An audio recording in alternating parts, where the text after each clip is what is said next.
every post is a signal. Give it fuel.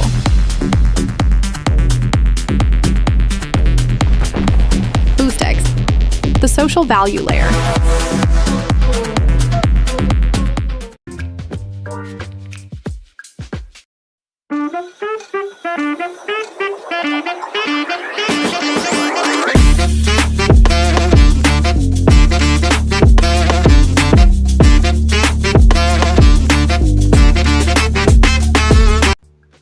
Let's go. Good morning, my friends. It's your old pal Peace Love Music with another episode of the Let's Go Good Morning Show, brought to you live by DeOrganized Media, partnership with our amazing friends at Bitcoin Live Decentralized Broadcasting. It is Friday. We made it to the end of the week. We got some interesting news items to get to. I'm going to try to get through that as fast as possible. Maybe bring on the homies real quick.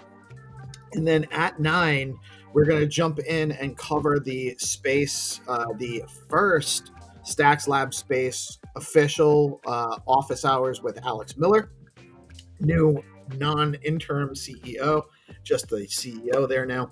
And we're going to pick that up at 9 so we can bring that to our audience. Really going to try to get through this quickly, although I'm already stumbling. This friendly reminder, it's a news show. We're providing news, information, education, entertainment, never financial advice. Always do your own research. Never invest money you cannot afford to lose. That being said, we're going to take a look at the numbers this morning. Things are looking interesting, to say the least. Actually, let me make sure. Yeah, I think I'd love to hear actually some feedback in the live chat. If you guys are watching and you're interested in seeing this more like this is actually better for you, let me know. Or if you prefer it like this, if this is better, then let me know. I'm gonna go with this today because I think it's easier for you guys to see the numbers. But let me get through this here. Bitcoin coming in at 121,491. Ethereum holding on actually to 4,300. That's solid. BNB retesting, but still holding over that 1250 range. That's pretty good too. Still at 220 for Solana. What Stacks looking like today? Did drop to number 81. We're under 60 cents. We're at 58.48. Probably going to take a look at that later when I have a little bit more time. Fair and Greed Index at 54, kind of hovering in that neutral range still. It wants to get into greed, but we're just not ready yet, apparently. And the top 3 gainers on CoinMarketCap for the last 24 hours are Zcash, BitTensor, Tau, Litecoin, Starknet making a little run. That's interesting. Some other guys on there, Uniswap making a little leg up. There's a lot of little bit of green in the morning so far today. That's not bad. More than half, 51 out of the top 100 on CoinMarketCap are green. Not the worst day, fam. Not the worst day to wait. Not the worst way to head into the weekend either. Let's take a look at what's going on STX Tools. Guys, if you didn't know, STX Tools is the place to go if you're looking to do your own research and learn about the many amazing projects on Stacks right now. Our top gainers, Sailor, again, I never got a chance to look into it. Guys, if you know anything about Sailor, let me know. I know Pumpy had like this massive pump yesterday too. But Sailor's up 5%. Welsh is rocking. Lots of activity on Welsh lately. Shout out to the Welshies. UAP making a little bit of a run. George's meme getting a little bump after his mint out a couple days ago. That's good. Dogs getting some attention. Stoshi AI is green. The Rubrus are getting a little bit of love. Some Flat Earth. Things are looking good in the Stacks ecosystem long term. I will tell you that personally, not financial advice. Let's take a look if I can find my news thread. If I can, but take me a minute. Since I didn't. Hold on. Let me actually post this underneath the live streams to make sure that everyone has it. If you guys want to follow along or check it out later, we got a lot of news, a lot of information. I'm going to go through it relatively quickly today. This is not Luxembourg. Wait a minute. It didn't keep my title. I used yesterday's title. Is this? No, this is yesterday's. Here we go. No, that's not the one either. My apologies, everybody. Here's the thread is in the live stream, so you guys can follow along, and actually also going to get that live stream post underneath the thread. It ain't easy being cheesy, guys. I'll tell you that. I will tell you that. We do this every day, by the way, the morning thread. This post is available early in the morning, as early as we can get it out there. We send it out, we get it distributed, and we have the top news that I think is the most interesting news of the day. This one's interesting, and I don't like to get too deep politically, but this is an interesting news story. The Democrats propose restricted list for DeFi. U.S. lawmakers have introduced a new bill that would create a restricted list for DeFi protocols, forcing certain platforms to meet the same compliance standards as traditional financial institutions. Supporters say it's about consumer protection, but the crypto community sees it as a direct threat to innovation. Critics warn the measure could push developers offshore, cripple U.S. liquidity, and undermine DeFi's permissionless nature. The proposal highlights growing tension between Washington's desire for oversight and crypto's decentralized ethos. It's really, to me, it's about kind of isolating and picking specific protocols that they feel like they can manipulate and maneuver around by the establishment. That's what I see happening there, and I think we should absolutely stand against that at all cost. At all cost. Oh, I'm not on the. Well, that's silly. Let me do this. Here's the thread. At all costs, we should stand against that. Bank of England faces backlash over stablecoin cap. The Bank of England is considering limits on stablecoin holdings between 10,000 to 20,000 pounds for individuals and 10 million for corporations. Seems like a power shift. Exchanges and institution firms could see exemptions, but retail users would face strict caps. Industry leaders argue the rule is unworkable and would hinder growth in one of Europe's most vibrant crypto markets. While regulators cite financial stability, critics see it as a move that would lock the UK out of meaningful innovation in digital payments. It's ridiculous. If it's going to be all sorts of regulated and actually backed by, with certain things that it has to be backed by and making sure that it's all on the up and up and all that, then why would you need to limit people to $20,000? And can I only hold $20,000 in cash? Do I have to put it all in the bank? How much are you going to actually control what I can and can't do with my money? That seems backwards and very authoritarian to me. I don't like that. So we're going to move on. I'm so slow.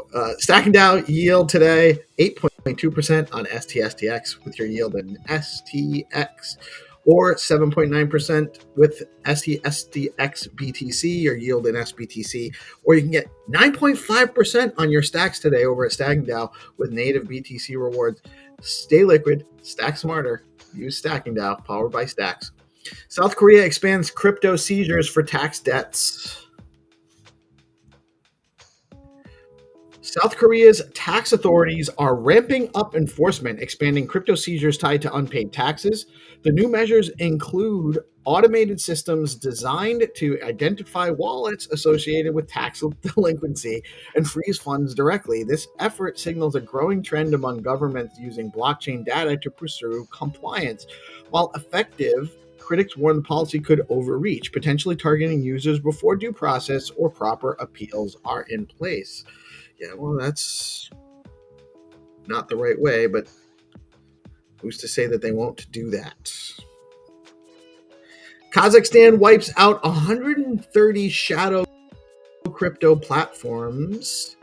Kazakhstan's regulators have shuttered 130 unlicensed crypto exchanges and seized roughly, that's a lot for one country, by the way, 130 unlicensed exchanges. They've seized roughly $16.7 million in assets. Officials describe the effort as part of a nationwide crackdown on money laundering and unregistered crypto activity.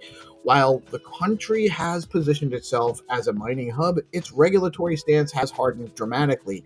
Authorities claim the move will protect users, but critics worry that over-regulation may stifle the region's growing role in the global crypto economy.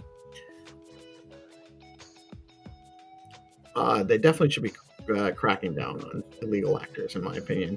That's most likely who's going to harm the vulnerable amongst us. Bitflow, DEX aggregator on Bitcoin, deep liquidity aggregation, DCA and limit orders live, earned via flex pools and farming. Stay tuned for HODL liquidity market maker coming. Going to be next level, guys, and it's starting very soon. U.S. finalizes $20 billion cryptocurrency swap, not cryptocurrency, $20 billion currency swap with Argentina, not cryptocurrency.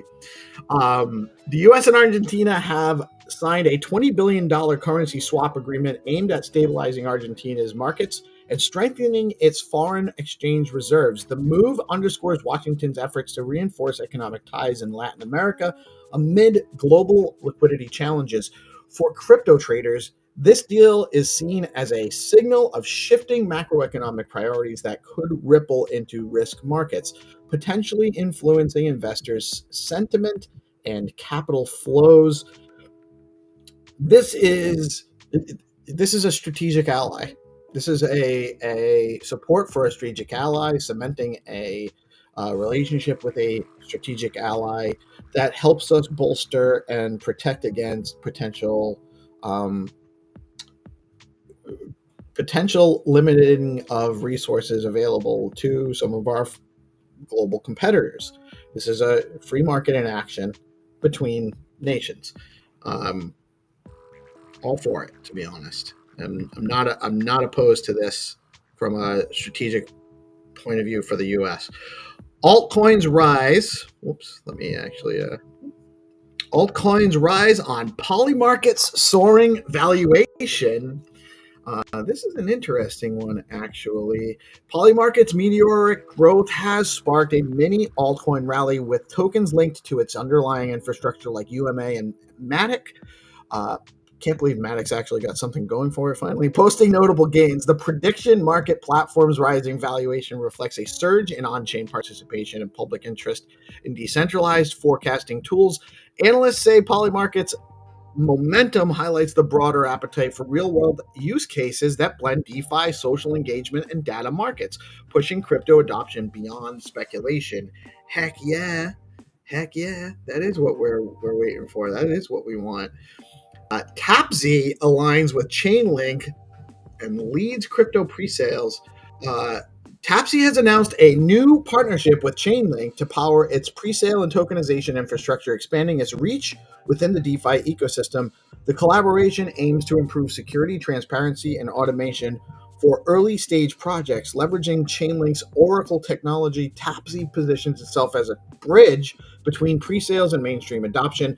The move reinforces Chainlink's growing footprint in Web3 infrastructure while boosting Tapsy's credibility in an increasingly competitive market. Very interesting. Gaming, this all ties in together. The Polymarket news, you're seeing more use cases, more ways to engage. And speaking of ways to engage, shout out to Skullcoin and their achievement with the leaderboard. It's really awesome. You got a ton of people in our ecosystem that are contributing every day on DeOrganized. This is our all-time leaderboard for Skullcoin. I mean, there's lots and lots of people that have played and won. More and more going down the line. Huge. And then we got our weekly leaderboard. We can keep track of who's been participating the most recently. Our top 10 leaderboard for the weekly.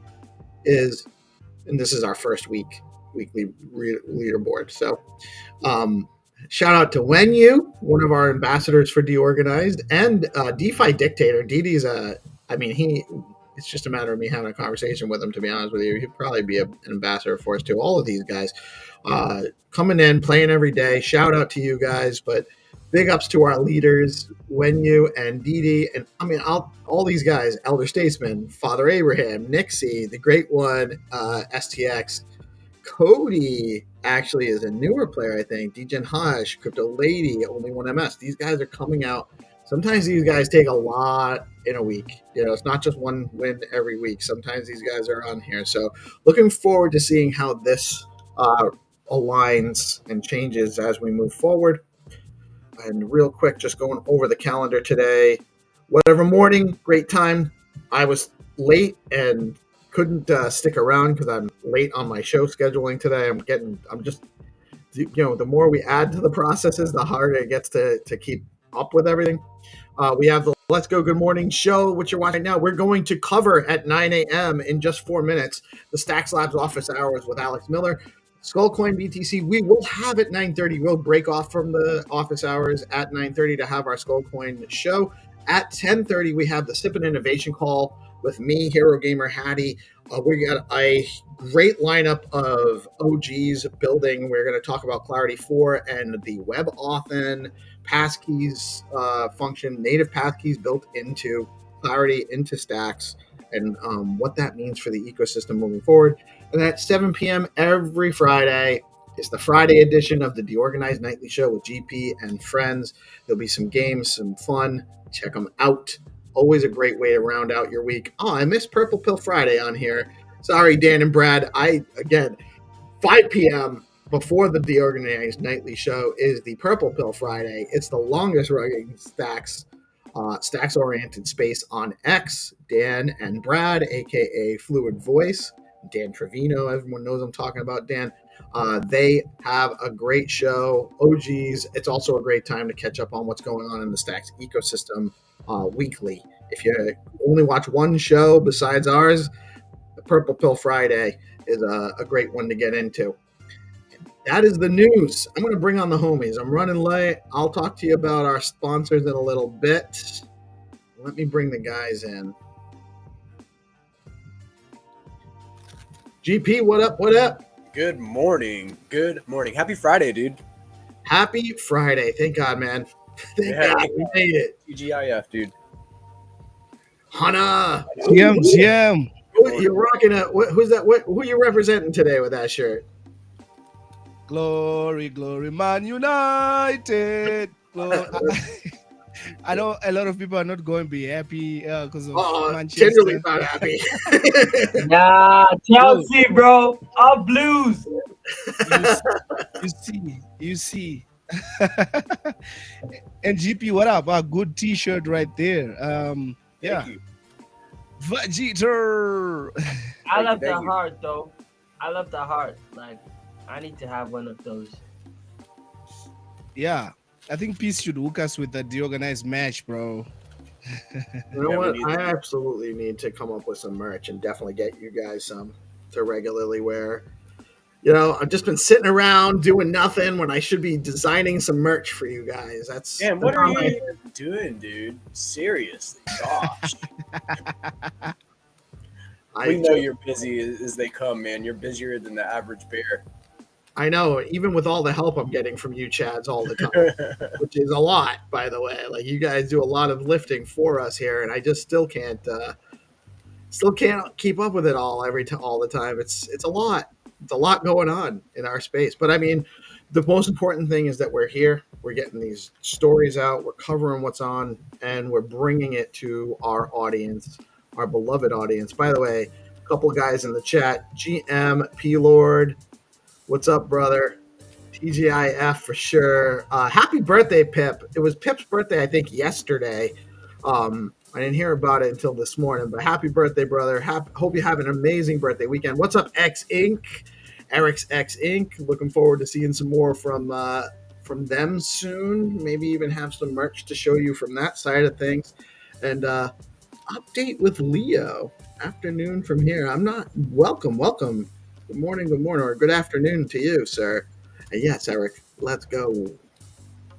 All right, I'm gonna try to find is it live yet? Did Alex? There he is. All right, hold on. Let me. So what I might actually do, if I end up in the space on stage, I'm gonna mute our conversation if I have to talk. So I might mute. Yeah, you can just mute in here. Yeah, I'll mute the tab in DeOrganized. All right, so let me actually. I do have it up. Share my screen. I should have jumped in as DeOrganized. That would have been the professional thing to do. Blogface, thank you so much.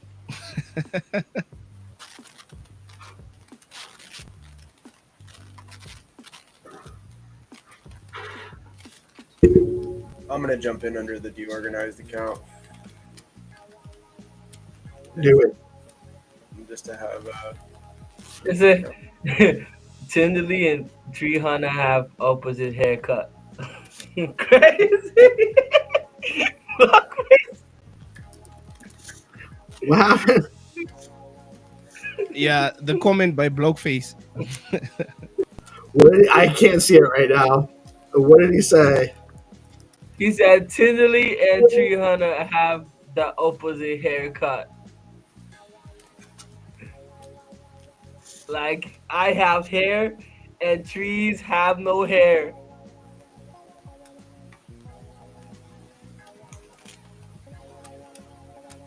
We got a co-host. Crazy, right?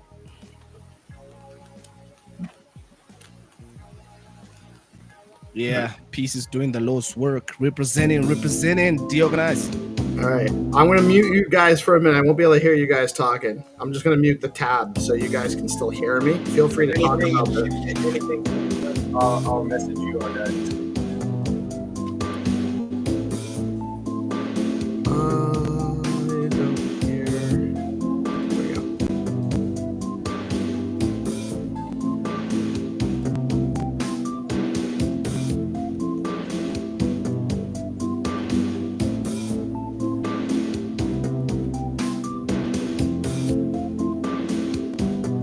Thinking about it now, I might actually have you guys run Find to Earn and stay in the space and maybe a co-host. What do you guys think about that?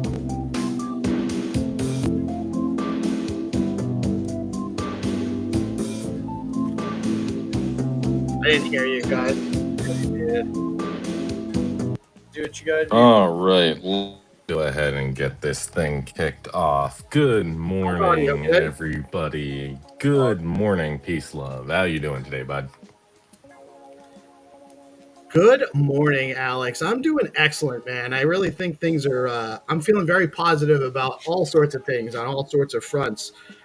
We are live. All right, tell me something you're feeling positive about that is not stacks or crypto related. Oh, well, I have a lot to be thankful for, to be honest. I'm a father of 7, as I've mentioned before. I have amazing kids. I have an amazing wife. Life is good.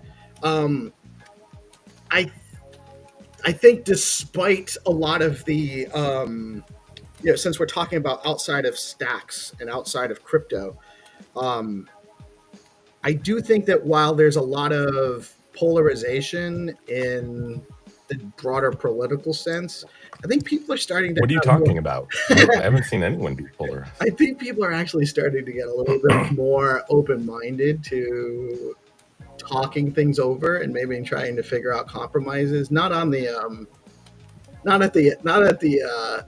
upper levels, but I think on the ground floor, people are starting to realize that it's a less. They need I don't agree with everything on either side. Like, why would I align with anyone wholeheartedly and dogmatically? And I think people are starting to realize that. So that's also another reason why I feel good and optimistic. The one exception is you should agree with me dogmatically. Well, it depends on what you share with me your dogma, sir, and I'll consider it. I will send you a copy of my newsletter.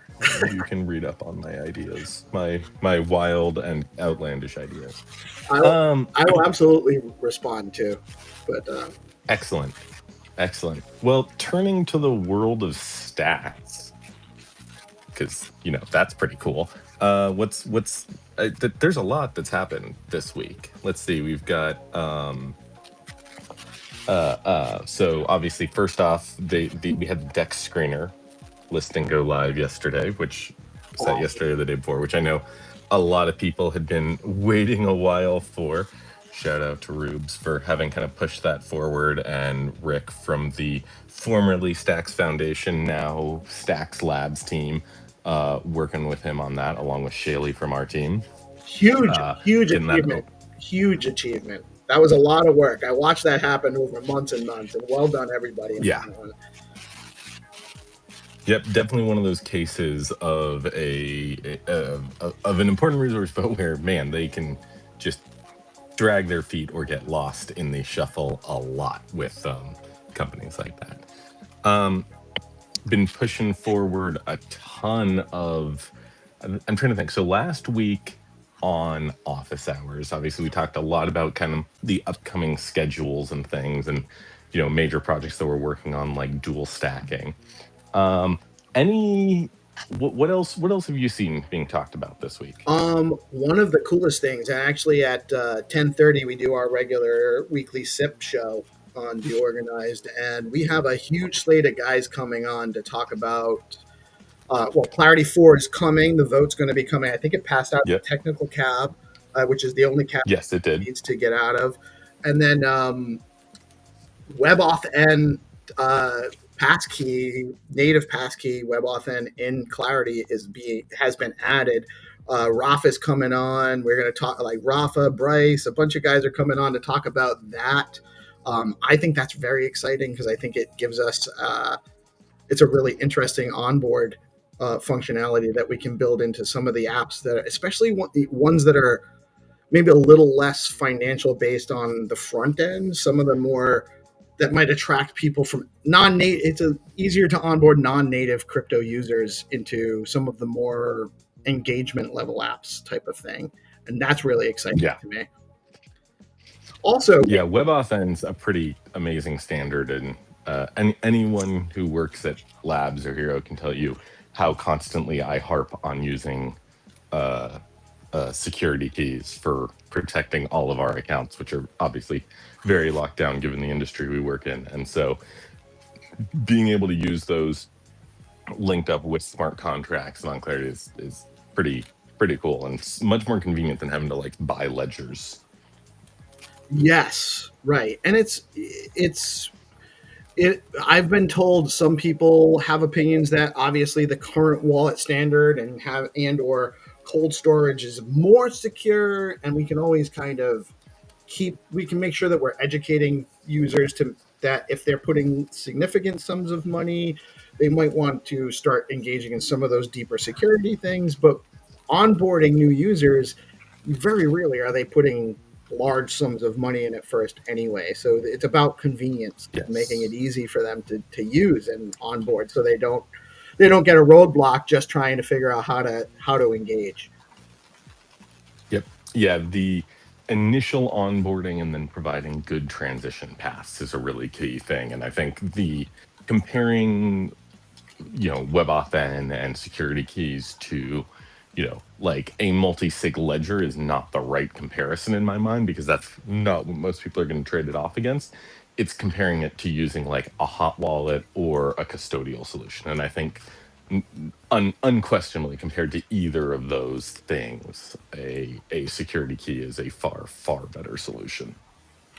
Yeah, I totally agree. I'm excited about it because it opens up opportunities for things that we might want to build out for our website roadmap for DeOrganized, and I'm sure a bunch of others. I'm excited to talk about that later today. We also have had a tremendous amount of this intern grant funding is funding a lot of really awesome projects. We just hundreds of thousands of dollars rolling out there. From shout out to Mitchell and the foundation team for all of that. Yes, and we're very thankful we were recognized and are getting a little bit of relief and help to move our project forward. A bunch of other awesome projects. D Grants had 126 applications as of the close on Wednesday, which is huge. We might need to look at maybe a little bit more budget for next year, but not going to put you on the spot for that now. But there's a huge. It's not my call, man. You got to get the whole Treasury Committee to allocate to you now. That's it. Well, but we're gonna. I'm sure that I would love to help facilitate a conversation about that and how we can make it work, because I do think that there's a huge amount of energy around these programs. It gives us a lot of opportunity to just make content in the socials about it, get engagement and conversations. We had a bunch of very, very broadly attended spaces around D grants, especially. And, it's the energy it creates is hard to put a dollar value on. We still get a lot of, there's some really awesome projects. I haven't had a chance to go through all of them because it's a lot. But there's some really awesome stuff that people are proposing. And even some of the stuff that's like, someone's first opportunity to put something together. It's really, I think it's a great opportunity for people to do something like that at the grassroots level, just to come up with an idea, just to get some out of the box thinking. What would I do? How, there's some money here. Maybe I have been thinking about putting an idea together. So it sparks some creativity there too in the ecosystem. Definitely. Yep, totally. So I will give my first of my many normal plugs usually on this, which is if you have questions you want to chat with me about, it is open office hours. So please go ahead. You can either reply to the space tweet announcing the space if you don't want to actually come up, or put your hand up and we will bring folks up on the stage to chat through whatever questions you've got on Stacks or Stacks Labs or SIP 31 or any of the things being worked on currently. It's not entirely on me. I am looking at the stage, and if we do start digging into really technical things, Roth, Bryce, Shaley, a lot of folks from the team who are hanging out in the space here with us. So I can probably actually even get you accurate technical information on things.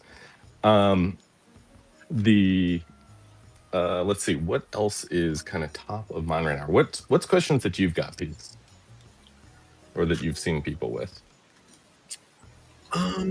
So one question, I guess, that I've heard, and this is because I'm a D grant steward, and I've also been participating in the interim grants. So it's grants related. There are definitely some people that maybe missed the timeline for the window or weren't really ready, but they are looking at. So I guess there's a plan for more grant funding opportunities down the line. And that's going to be through the Treasury Committee, through the endowment. Do you know when they might be set up and ready to kind of hear proposals or what that process might look like? I think over the next couple months, probably. I know that there is discussion when the next Treasury Committee meeting is going to be, now that the full rest of the committee has been appointed. So I think that'll obviously be a big topic of the discussion for that group as we do it. The endowment is still finalizing a lot of the setup work that it has to do, and like all of the agreements, with kind of market makers and custodians and just all the people that it needs to be KYC'd and KYB'd and set up with in order to move things around it. A lot of that stuff really just does move at a snail's pace, unfortunately, due to legal requirements. It's really fast to do things once you're set up, but the actual setups are very long. So it was obviously the point of the interim grants and kind of this round of funding for D grants was to kind of carry us through towards about the end of the year, with the expectation that as we get towards the end of the year, there's new kind of interim, there's a new longer term grants program getting figured out and set up. Obviously, in the meantime, we're, at a labs and things, we're still deploying on things that need to be deployed onto that come up. So like, for instance, like the deck screener thing yesterday, like that's something where we can just like drop money onto it as it's needed without needing to go through a grants program. But for more people who are like looking to start a project or something and need some funding for it, or they have an existing thing, I think grants should, generally speaking, really be focused on going to like existing things that are looking to grow because they've proven and have like a bit of a track record. That next round, yeah, like I said, towards the end of the year, I think we'll start to see kind of ongoing application process for grants. So another question that people are, I don't even know if it's a question or just a conversation. I've heard a number of people that have submitted applications for the CMO position, and we're all really excited. We all know that a big part of what the endowment is for is to kind of create a real, more robust marketing presence for the ecosystem, which we haven't been able to do for reasons we know. Where are we on that? Are we close? You have some candidates? Yeah, so I mean, it's I would say we've got the applications up. We've started, I know we have started getting definitely some applications in. There's definitely a couple names as I've been skimming through them, looking at of names that I recognize. Right now, we're mainly just gathering kind of the initial round of applications and getting intros to some folks. We've obviously also got I think at least one headhunter type recruiter working on this. We might have a second one.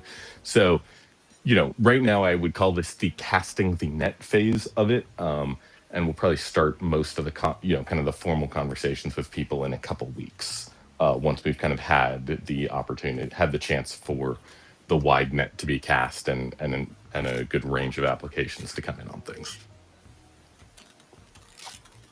But I have gotten a lot of pings, both from members of the community as well as a lot of folks outside, or like we have a lot of people where they're partners, they work in other ecosystems, but they know us, they've worked with us, they like us, and they'll ping us with like, hey, my friend or this person I've worked with, or actually at least in one case my husband is like a CMO, and a really experienced crypto marketer. Like, I think they'd be a great fit for this role, and making those connections to us. So there's definitely been like some very good, I think we've gotten at least a couple, 2 or 3 dozen just like straight emails, submissions of resumes and things into the kind of careers inbox that we have for labs. But then and then on top of that, like I said, the just folks who are reaching out to us and offering introductions and making connections and things.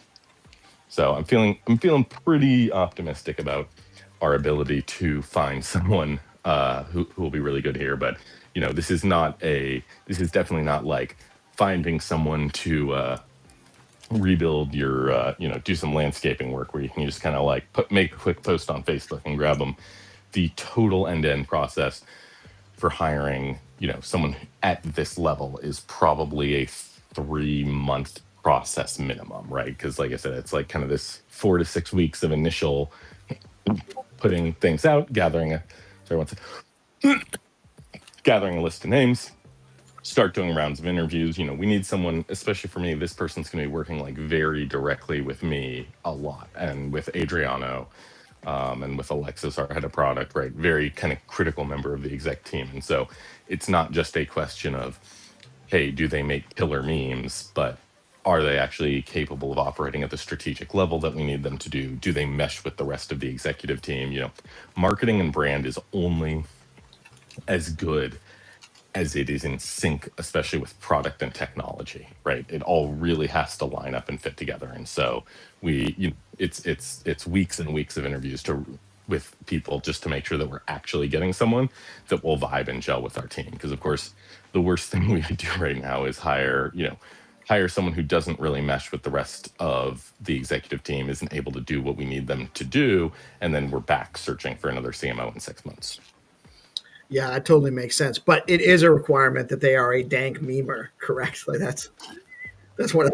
Yes, or at least they have to have very good appreciation for dank memes. I think fundamentally we're really, if you read that job description, like I want someone who's a really good narrative person and can really hit the high level things. So, and they have to have some pretty good crypto experience already. Like, I joke, I'm not hiring someone who doesn't have a hardware wallet. Like, if you have not messed around with this stuff personally and used it, I think I even joked in the job description when I wrote it, and that was a job description that I literally wrote with our team. Ideally you've even like lost money somewhere in crypto or something like that. That's a real like, okay, you've fucked around in enough things that you really know what's going on here. It's not a hard requirement, but crypto native, I in general, crypto native, dank memer, degen, lost money in crypto. You have to have, but also knows how to run like a 10-person marketing team and work strategically, and that's that's it's a very right there. message. That's key, right? Like, you also have to be able to like do the job, but exactly. But you have to be like, you have to be a crypto guy, and you have to understand why we're here. They have to be aligned with the ethos. Yeah, well, and I think that's it. Like, it's the when we were Hero, on the Hero side of the house where we do developer tools, the things I talk to the team about there is like, you don't have to be a developer to work in like a non-developer role at Hero, but you do have to like have fucked around with code. Same deal, right? Like, you have to have your own self-custody wallets before. If you don't, that just means you don't care enough about this topic to have played around with it, and you're not the type of person to play around with things, that you're not going to be a fit. Similarly, like, one of the questions I ask people, again, in non-technical roles at Hero, is like, tell me about a time you like use technology to solve a problem, right? If you don't have that mindset of like hacking, or of just being super high agency and hacking around with things to like solve a problem and work around kind of the constraints of the physical world or the system that you live in, like, you're just not going to have the inherent customer empathy and like inherent alignment to our core user base to really understand like how they think, what they want, how to communicate with them. And it also just indicates you're probably not like just the highest agency person on it. So like, that's what we look for there. And I think there's a similar thing here. I actually love that you're saying all of this stuff, because yes, it's important that understand marketing, you understand how to work with the team in a corporate level, and building relationships and whatnot too, outside of the ecosystem, getting us outside of the echo chamber, so to speak.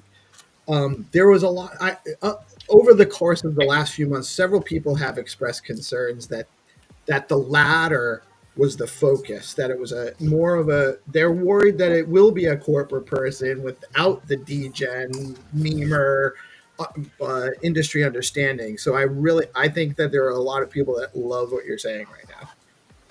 Yeah. I the way I think I see it, and this, I'll be honest, this may not be what some of those people want to hear on it, is that the crypto alignment aspects are a minimum bar that I think anyone we're hiring has to clear, but it's not the distinguishing factor, right? The distinguishing factor, the person that we're gonna ultimately hire for this role, the way they're gonna distinguish themselves is on the more traditional marketing side and the ability to work with the team, because like that's gonna really be the difference between how successful they are and not. But it's the alignment aspects to what we're doing are just kind of like that minimum bar of like, if you're not into this, if you're not wanting to do it, then if you don't get what we're trying to do here, then it's you're not going to be a fit on it. I love it, man. Love it.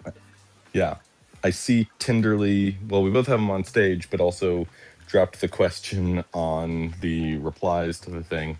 Again, reminder for folks, you can either put your hand up to come on stage if you've got a question, or just reply to the tweet with it, or even shoot me a DM, whatever. How does Stacks Labs view the content creator economy?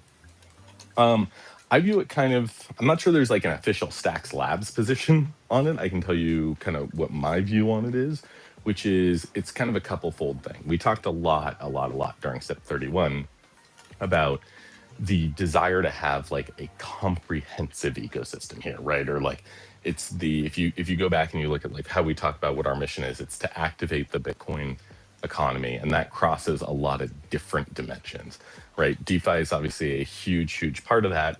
Bitcoin is like digital gold. It is an asset. People want to save it. They want to be able to borrow against it. They want to do all of these things that you want to do with like your most valuable asset on it. But it's also something that forms, again, the basis of this future economy that lets people contract and work and exchange value across borders without having to deal with governments all the time. There's more to that than just like your savings or whatever.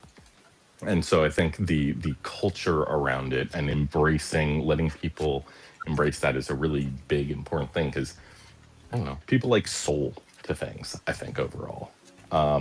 And then so that's kind of like the long term, how I view it. And then in the shorter term, it's just more of a question of it. I think it's a really powerful tool for promoting what we're doing with folks. And I think that's where like the partnership here, like with DeOrganized and with other folks in the ecosystem who are working on content and things, like attracting users to stacks, keeping people engaged, giving them, a sense of community to be with here is a really powerful part of our ongoing growth.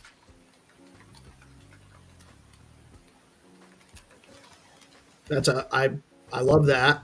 I love that. And Tinderly, is that, I'm assuming by the hearts that answers your question satisfactorily.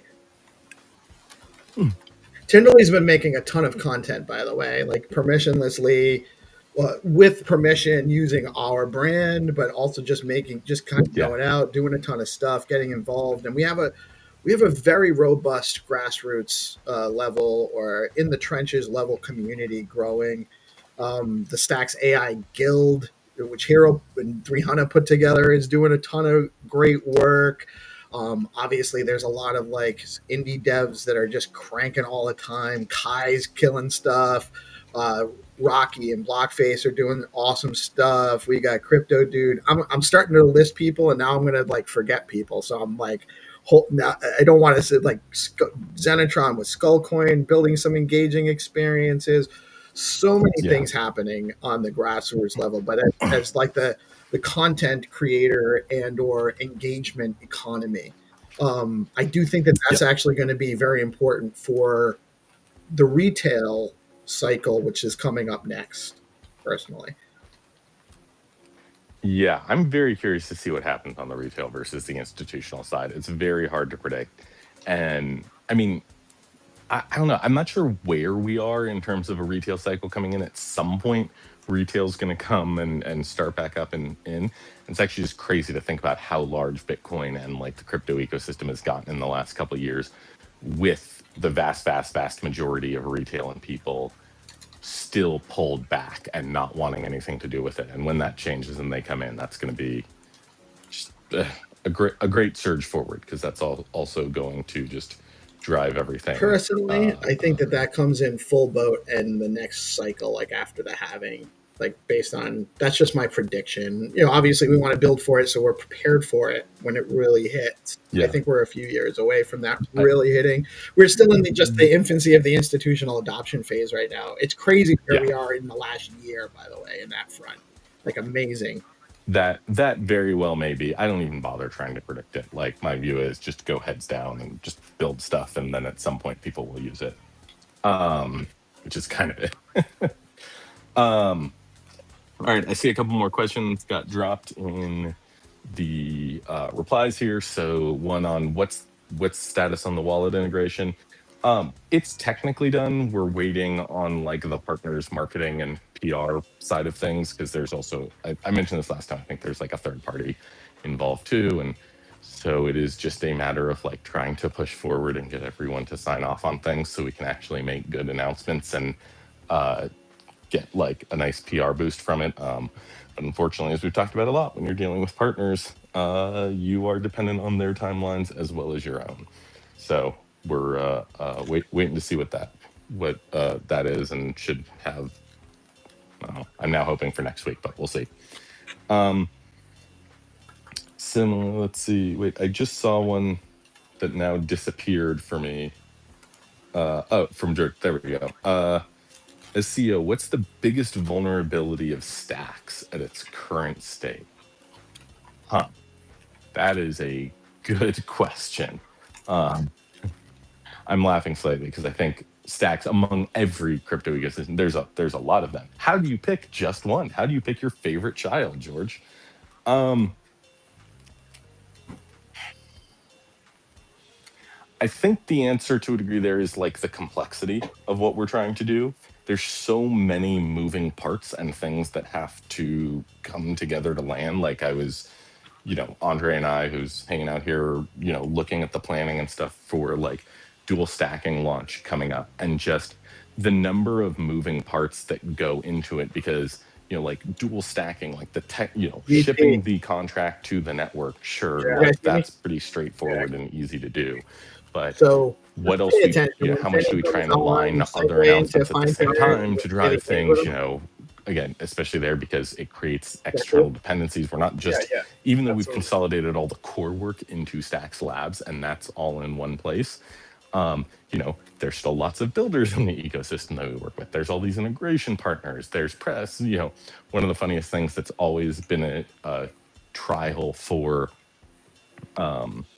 companies when you're making announcements and stuff is like, are you going to line up all this work, get everything ready for an announcement, and then, I don't know, some politician gets caught with his pants down the day of that, or Apple decides to like drop a new announcement or something, and then all the press goes and covers that, and you just spent like weeks and weeks and weeks prepping for a thing. And so I think, again, because of the size of the vision of what we're pursuing, where we're not just trying to build like one crypto app or something, we're trying to actually build this fully integrated economy, and it's connected to places, and it's got all these external connections that it needs and dependencies to things. It's just that level of complexity, especially while we are trying to grow in size and don't have as much leverage in relationships with other people, right? If we're dealing with the largest exchanges in the world, which like we are, obviously we're listed on all of those, we have like good relationships with them, but we're still kind of the ones we have to accommodate them more than they have to accommodate us, because the simple reality is we're still at the point in the cycle where we're not Bitcoin, right? If you're well, not that Bitcoin is a central thing, right? But if you're say Ethereum, right? Most exchanges need Ethereum more than Ethereum needs them. And we are in the opposite place where we still need those partners more than they need us. And so it's never fun, I think, being the team in the position of, in basically where you need more from them than they need from you.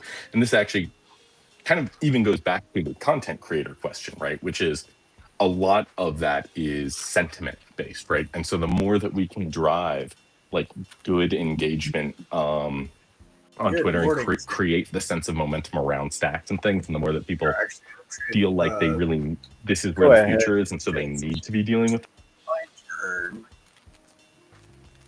So let's go ahead and bring this screen down here, and we will be right back. GM.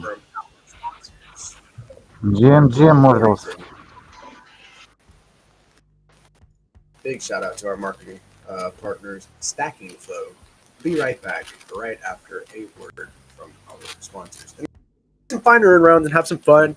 Lovely Friday to get together and earn and pack your bags with the most based in assets. Awesome guy.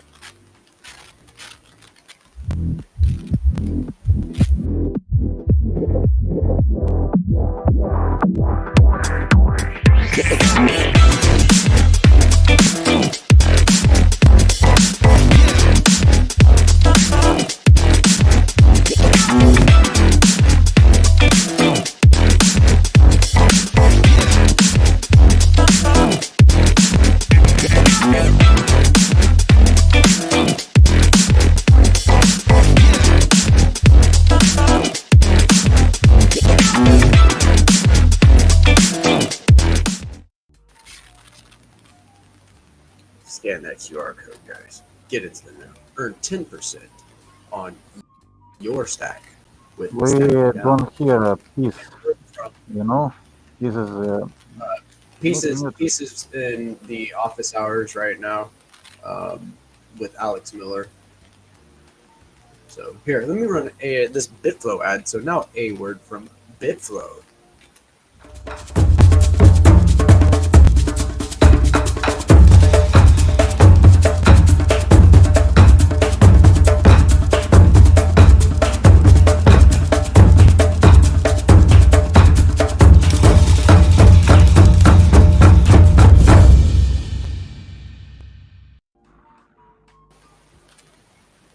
And it is time for Find Earn rounds with the Skullcoin crew.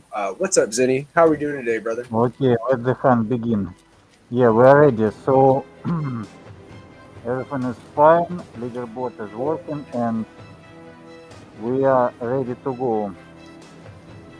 All right. Rikana, will you So play? Is that pull up my screen here to get us started.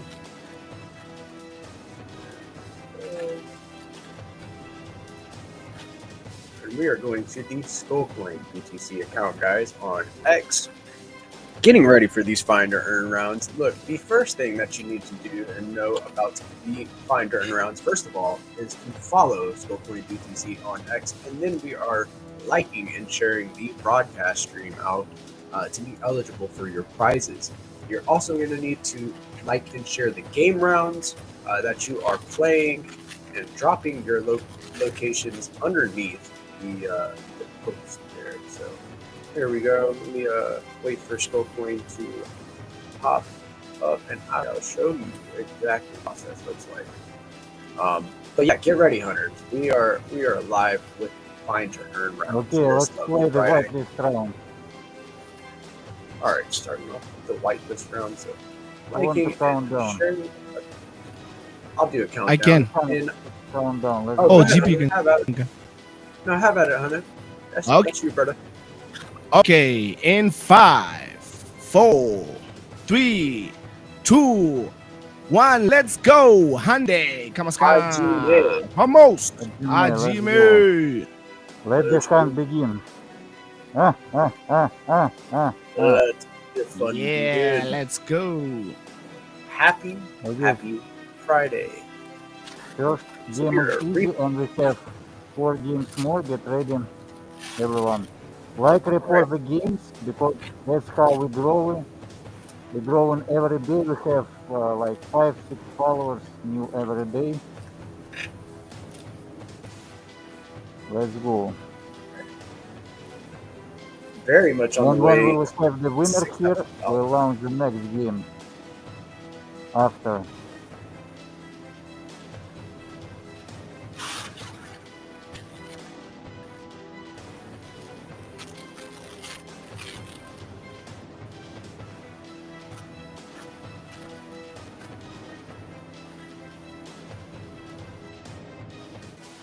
This thing is just not loading.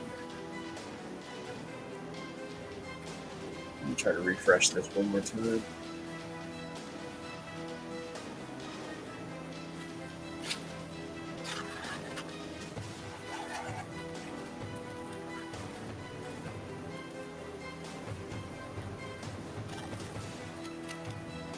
Alright, here we go. So we are looking for a droid for our whitelist round. Boom, boom.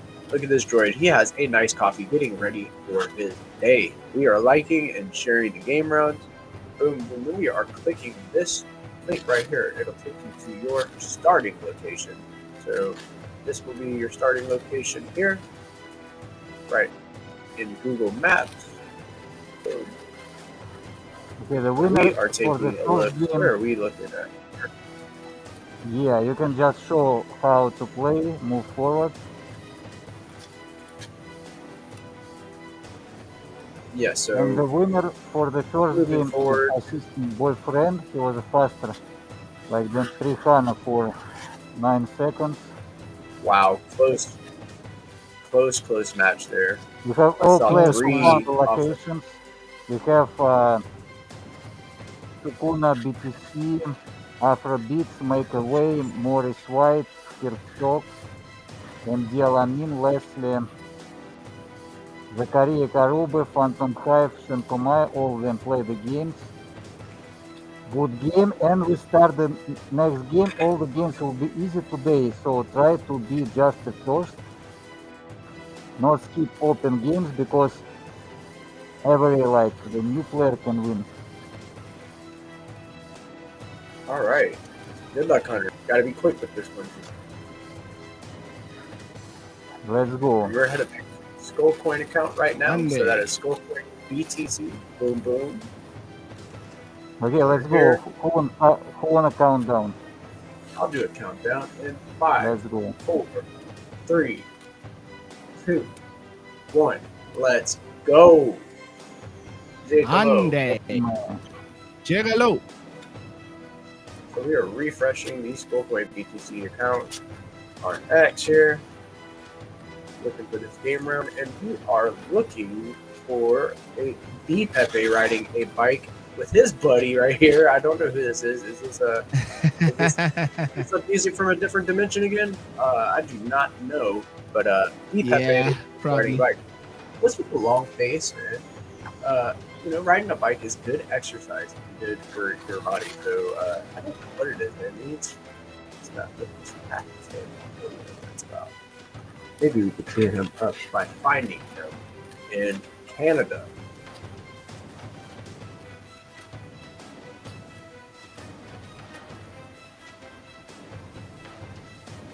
We actually got Blockface in the building. Good morning, Blockface. We are headed to this starting location here. Let me bring it up for us. Okay, the Digit Hash was the first, but he didn't like and repost the game. And Cody was the second, he didn't like the repost the game also. So we skip to these two players. Oh, that means I win the prize, doesn't it? Doesn't it? I Yeah, thought that means that the prize goes to. winner. No, we'll let it go to the if we had other winners, we can give it to them. Okay, listen everyone, you have to like and report the game before you play. And the live stream. No, Digit Hash, too late. Did I get it right? Because I became slow at posting, but I got it. Unfortunately, Alex Rugg right after Trip came up and asked asked them what's success look like for stacks in the next 3 to 6 months kind of thing, and Alex was about to respond and he just went. Yeah, he just lost it. So we lost it. It was, and then he couldn't get back on. So that he just ended up closing the space. I was up there like, somebody please come up and save the rest of everybody else from a peace, love, music monologue session while we're getting Alex back up here. It was getting a little awkward. So Trip was coming back up, and then it ended. So. Unfortunately, it was a short episode, but I thought a short space. But I thought that I was encouraged by a lot of what Alex was saying. I really liked the idea behind a CMO that's in alignment with the values of the ecosystem and what we're all here for. Yeah, that's true. So, how we manage this one, Peace? What do you think? We give the prize to Digen, or we just keep it to the next game, but it's the next game is not the Pepe game, it's the Leo game, or we just give this prize. It's up to you. Or we can just afford one mistake and say like, okay, man, that's last time. Just like and share the game rounds, guys. So is it like and share the game rounds, guys. So I'm sorry. So this is the next winner that did like and reshare, or someone who did not like and reshare? Yeah, they did like and reshare, but after the game. So how we decide? I think we'll let it ride till next round, and that way people know they have to like and repost the game round, and they have to. So next round will be double price. It will be Pepe price and Leo price. Okay. So and that way, everyone has a fair shot at the next round. So maybe that's actually the way to handle that going forward. Instead of giving it to the next person, the prize goes to the next round. Okay, Digit Hash saying he did it before playing. Okay, we give him the prize because we are here for the players this time. But next time, be ready. I see notification who didn't repost and like and start playing.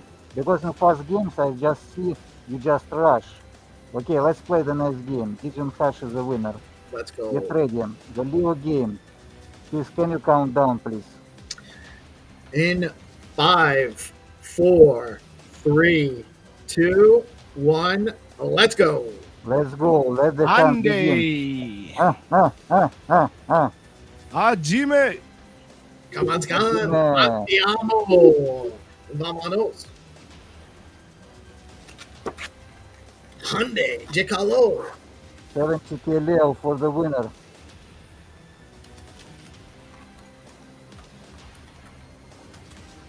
Oh, Leo is on top of the peep boo. Leo is fine. It's like a meme, you know, like he's fine. Leo is brave cat. The last game I almost got it by just one click because I saw that it was in a park and I saw a park and then I was slow at posting. Yeah, sometimes it's happen, you know, man. Okay, the winner, the first person who found it, it's nolotion.btc. Oh,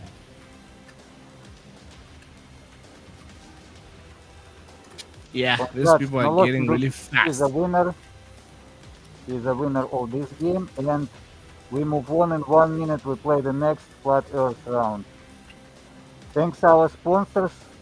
We make this game real because we have partners. All these meme coins participate and give away these prizes.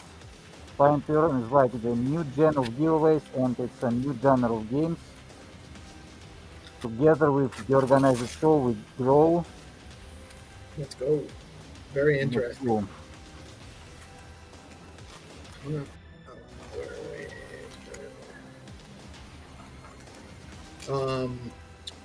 Where did I want to?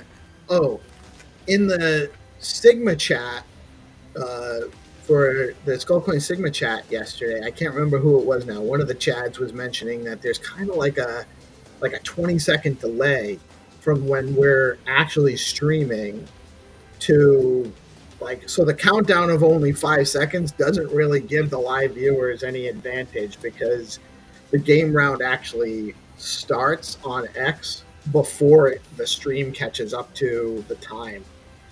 So I'm thinking we might want to do something. We might want to add a different wrinkle than, I mean, we can still have a countdown, but I think we might want to add a different wrinkle to the live stream.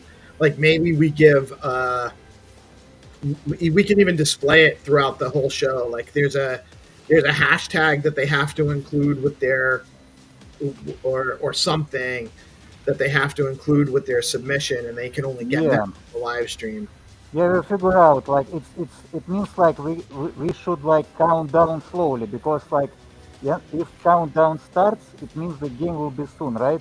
So it means for the people who like listen our countdown, they have to get ready to start playing. That round will be dropped soon. Yeah. I think if we give them like a different word every day that they have to include, like there's a secret keyword for the show, and we'll leave it on screen throughout. Like they don't have to watch for the whole show just to hear the word. Like as soon as the show launches, we'll give them the word. Yeah, that's a nice idea. Yeah, it's like in BDSM. Yeah.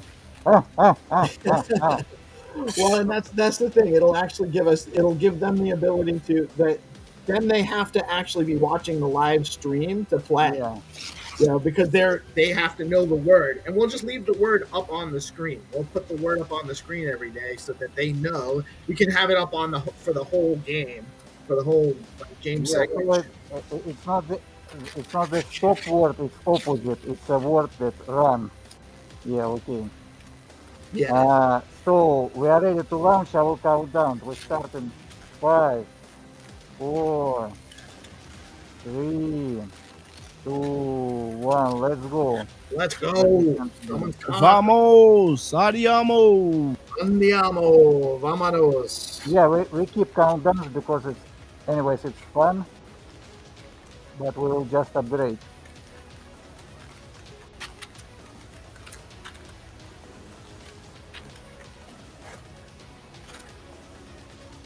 You have to find this flat sign.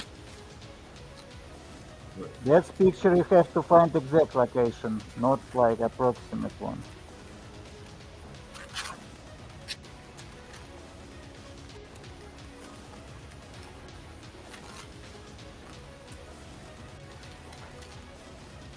And remember, we have like seed phrase hunt coming. We're still waiting.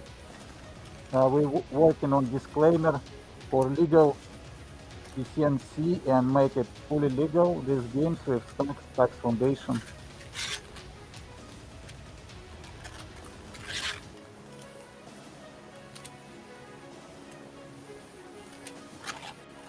Okay, let me check. We have a lot of players who already dropped the location.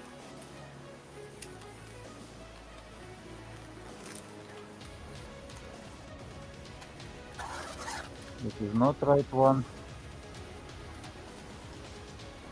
I must be tired today, boys, because I'm feeling hungry, and it's early for me to start feeling hungry. It's been a long week. How you guys been doing? I never. Hanging in. Xenia, I know you don't eat in the underworld, so you never. Are you always hungry, or just in a constant state of unsatiation? I am hungry like Steve Jobs said, you have to be hungry. I am just following. Nice. We are in very good relationship with Steve here. Okay. Who is hungry also? Rihanna, are you hungry for the winnings?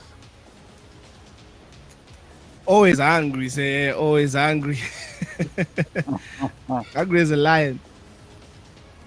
Good. Okay, the winner is Isaac. He was the first here. Let's go. Last fingers. And we have the last game, 30 stacks. Hit the road, Jack. It's interesting game. We start in 1 minute. Everyone get back from the previous game. We'll play the last game for today. Let's go. Get back. We have a lot of new players who want to be in white list. Monday. Just wait. Our white list is really full.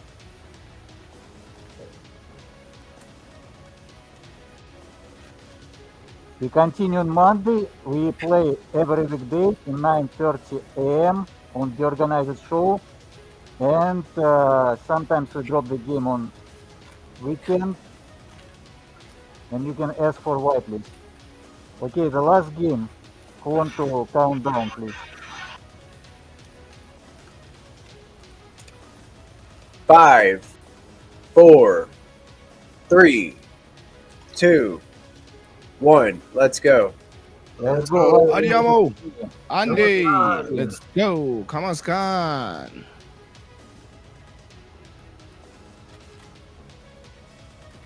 Okay, this is time limit game. We give you 5 minutes.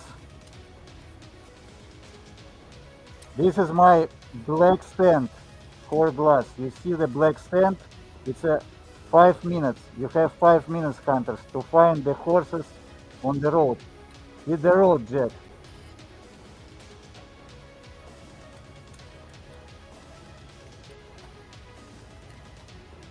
Let's go, hunters.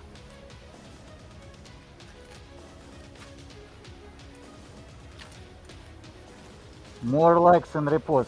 That's how we grow. Every new player is a person. Every name, every win, verified. Take my horse on the old time road. I'm gonna. Yeah. No. Let's go, bro.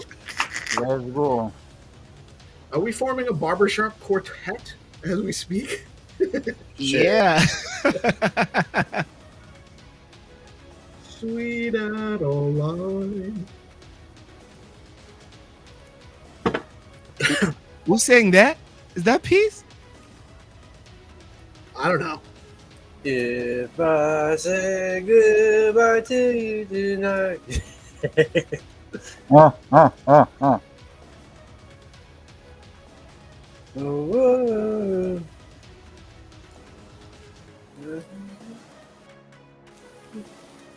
Kumbaya, my lord. Okay, I see like it's like 3 minutes more. 3 minutes, and if there will be no winner, Right. the price will go as tomorrow, and it will be bigger. It's far from starting location, obviously. It's not close for It's this not. game. Letting me drop in. piss me off.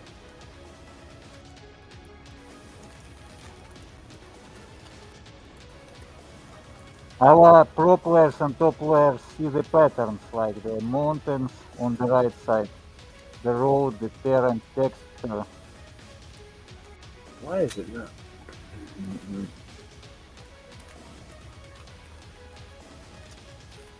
Okay, we have 30 reposts and 34 likes for our Leo game. It's very good. 38 Make likes sure- for the Pepe game. Chat, you are doing well. Good game, chat, for today. Yeah, make sure you Yeah, guys are bro. liking and sharing out the broadcast stream as well.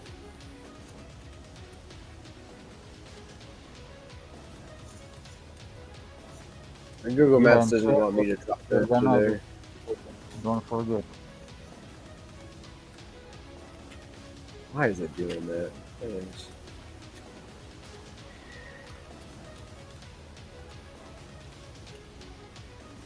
Okay, chat, 2 minutes more.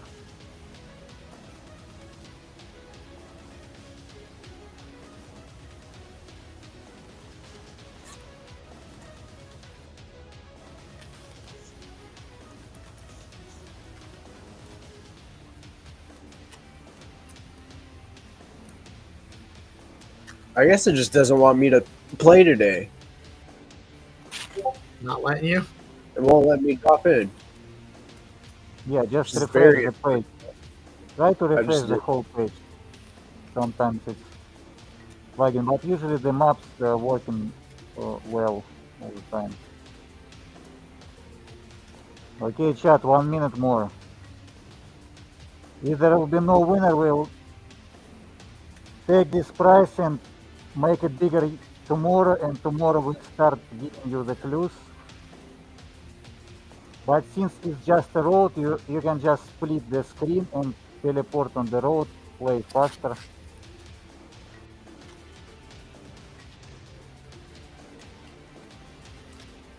And this is final, like jackpot game shows again everyone that's a fair competition. This game can be solved by AI. This game can be gamed. So there will be there can be no winner. It means like nobody can just try to use any stuff to crack this game.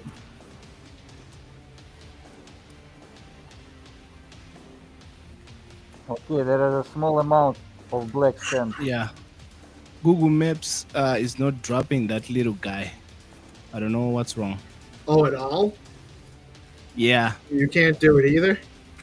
Yeah, I'm trying right now. It's not working. Yeah, I see like the GPSC just refreshes the page and it works for him. Maybe they must have had an update in the middle of the game or something. Yeah. Okay, chat, seems like there is no winner. I win this again. Let's go. Game Master wins. By the way, again, I don't know if you guys talked about it early because I was still in Alex's space at the time, but congratulations, Zenny, on shipping the leaderboard. I know some people were very excited to check out and see where they were. Yeah. And, we actually see that as a great tool for helping us promote and let people know about these find to earn rounds and get more engagement over time as well. So, Yeah, thanks. So the leaderboard is not just a leaderboard. It's already the database where the X accounts connects to Ledger wallet, like Xverse wallet, so Stacks wallets. It's a connection database between Stacks wallets and X Twitter accounts. nice. So you can actually tell who is on. You can actually get the players' X accounts through their position on the leaderboard. Right. You just click on X and you see the real person. So it means like every new guy, new person who see our games, who see leaderboard, he can just see it's real people. All the winners is real people from X. It's different people. We banned about 70 alt accounts. so this like 160 is real. Okay, thanks everyone. I dropped the location. There is no winner for Jack last game today, and tomorrow the price will be bigger. Good game, everyone. All right, awesome stuff. Awesome episode of Find to Earn, or at least where I caught it. We got a few minutes before. I know we're targeted for 10:30 for the SIP call, and we usually take a little bit of an intermission before that, but we have a few minutes, and I haven't had a chance to talk to you guys at all. So you guys want to stick around for a little bit of chat, catch up on the day, where things are at. What do you guys think about? So I loved the conversation with Alex. I really love what he had to say about what they're looking for in a CMO, and I don't know if there's maybe I missed his last space, so maybe there was some conversation around this before, but he made a point of saying that the baseline is that they are a crypto native, used multiple wallets, does self-custody, some degen aspect. They've invested and shown some risk in the ecosystem and maybe lost a little bit of money along the way. Dank memer, meme skills are a plus. Plus having legitimate marketing background and awareness. So I think that's kind of what we all want, right?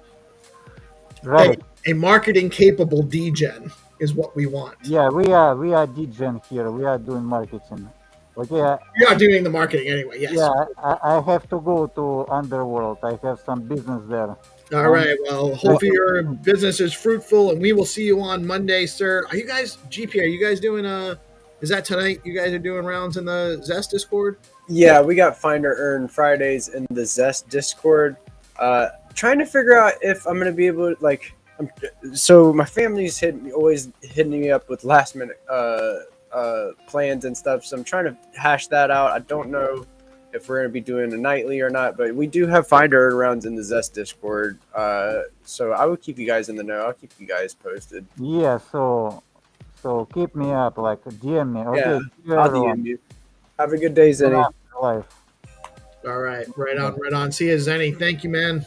Always a pleasure. So yeah, let's catch up real quick. What do you guys think about what's new, guys? How you guys been? Doing good, man. Doing good. You're ready for the weekend, my man. Yeah. It's been one of those weeks that it's been very taxing, but very good. It's been good to me. So I'm really, really blessed, and I think that all of the innovation that is going on in our ecosystem, all of the building, all of the different ideas that are being nurtured, through D grants. I'm very bullish on it all, man. I'm feeling good. For sure. And I'm glad to be here. For sure. Me too, man. Me too. What about you, Hunter? Feeling good? Yeah, I'm doing great. And also, just expecting about what's going on in the ecosystem, like having a CMO who's a DGN, who's in the trenches and knows what's going on. And also, I'm peeling my eyes for that pizza item. So I'm always on that timeline to see what's going on. Nice. Very nice. Very nice. Tenderly getting in there, asking a question, getting his question read out loud and answered by the CEO. How you feeling about that, buddy? Still with us? I don't really. I would say I'm cool, but yeah, didn't really get any clarity to a bit about it. But it's fine. There are other ways or other times to ask questions too. It's always good to ask, man. If you can come up with a question to ask, it's always good to put something out there. I mean, you don't want to ask a million questions, but asking one is always worth it. Yeah, it was a good question too, because within the SIP 31, one of the things that was addressed is incentives for people on the ground floor, community as well. So that's who I think of whenever I think of our content creators. So it was a really, really good question. Yeah, for sure. And I don't think he was in a situation where he really couldn't answer it from a Stacks Labs perspective, really. He had to answer from a personal perspective. And so that might kind of be why Tim really feels like the answer wasn't really a complete answer because it wasn't really from the perspective he was looking for. But I do think that they do see that as being the creator economy, the content creator economy as being an important part of the future. And part of the conversation we went to was like the difference between, like, right now we're definitely full boat into the institutional adoption cycle, where institutions are rushing in, they're adopting crypto, they're adopting Bitcoin. A lot of people building on a lot of the other alt chains like Ethereum, Solana, Sui, even getting some, Aptos, and Stacks is right in the middle of that, being the leading Bitcoin L2. We are getting some institutional looks over the last several months. There's competing factors here, but I do think that, and personally, I think that that all needs to kind of get a little bit more established, where the regulatory clarity and how everything's going to be designed, and then once those guys are established, the institutions, the big corporations, the cities and towns are starting to put crypto on their balance sheets and stuff, then you're going to start to see big business pushing more towards retail adoption. And so as you start getting the retail push, we obviously need to have content and engaging experiences that are on chain, that are expanding the ecosystem.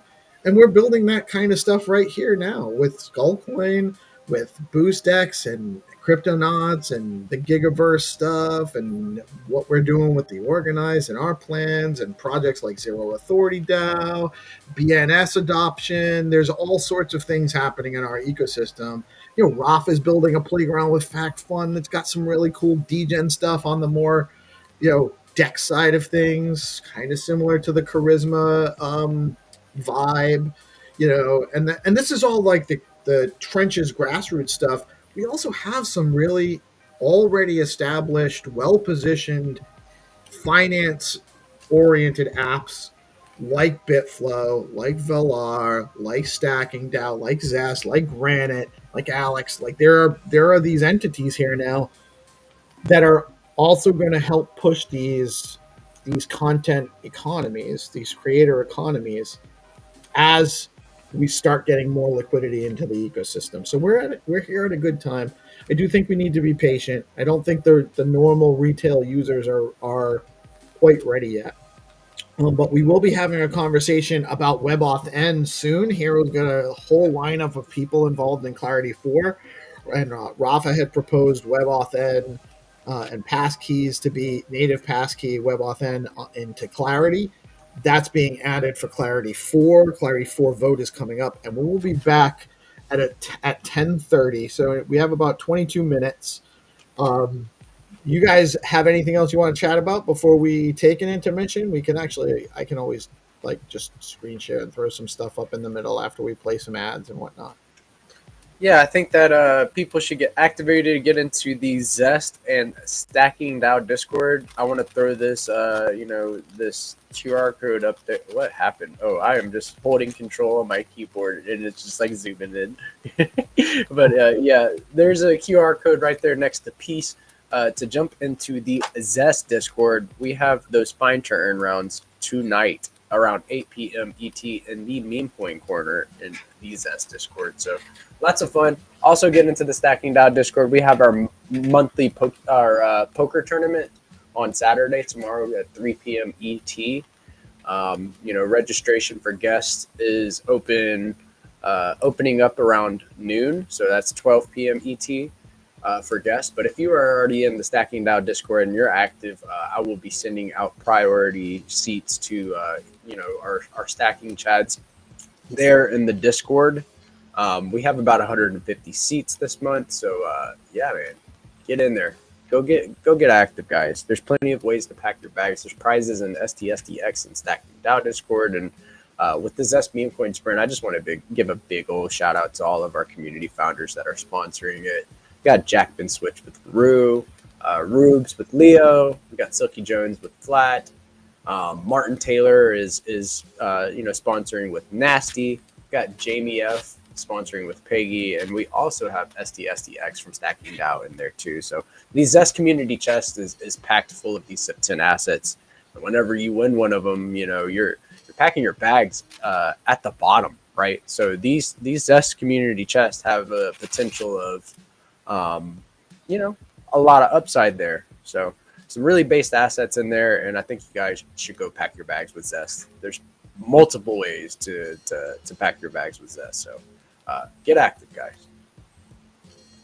Right on. Get active, guys. Participate. Anything else before we take an intermission? I'd love to have a 19-minute break here in between the if you guys are all good. Do you got anything else you want to share? Yeah, we're waiting for some ideas on Cook to Earn, so that we can just bring another vibe, so people can jump in and whilst they're watching the show. Yeah, I have all sorts of ideas for what we can actually put out there for people to cook on. Some ideas for things that like ecosystem things that we can have them make content about. And but I would love to hear other people's ideas as well. Like if you guys actually do have any ideas for that, drop them in the comments below the live stream or the live chat, whatever you prefer.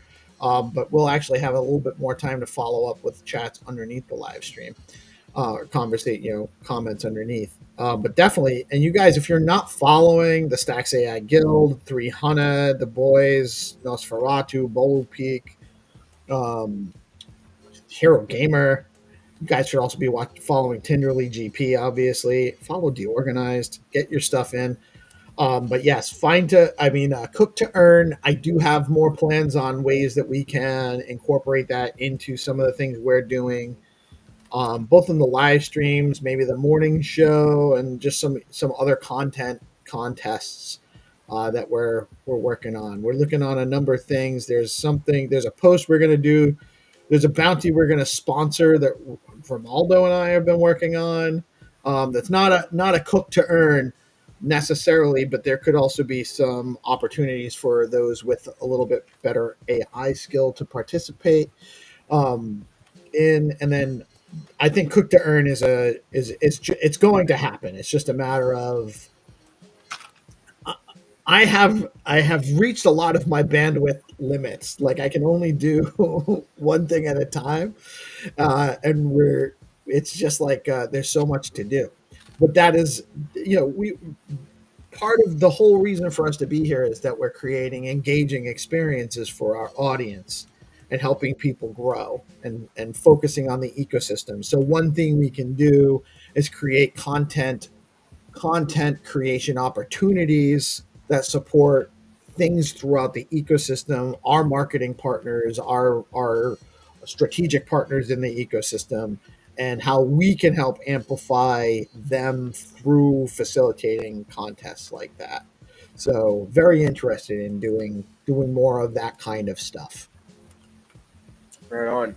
Yeah, I love these little social-fi campaigns. They're fun, and then also very, very rewarding to the community, and signaling support that we are here for the ethos, man. We're trying to extend opportunities to those that are grinding in the trenches day in and day out. So, yeah, man. Right on. All right, guys, we'll sign off. We'll take a brief intermission. You guys stay tuned. We will be back at 10:30 with Hero and Hattie and the group. There's a bunch of guys that slated to come in. I don't even have everyone's name in front of me right now. But it's going to be some big brains coming in talking about Clarity 4. It's going to be a great conversation. So make sure you stay tuned. We'll see you guys in about 15 minutes.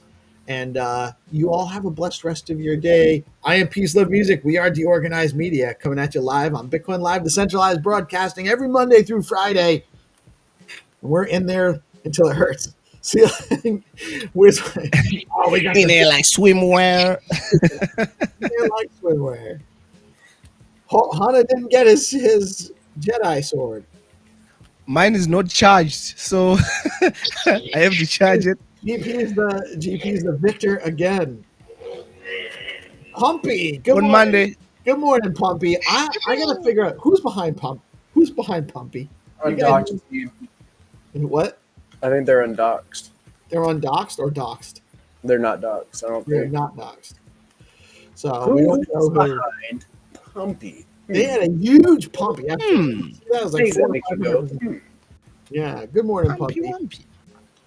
All right, guys. We will be back in a little while. Y'all have a blessed rest of your day, and definitely come back for what's going to be one of the best SIP shows ever.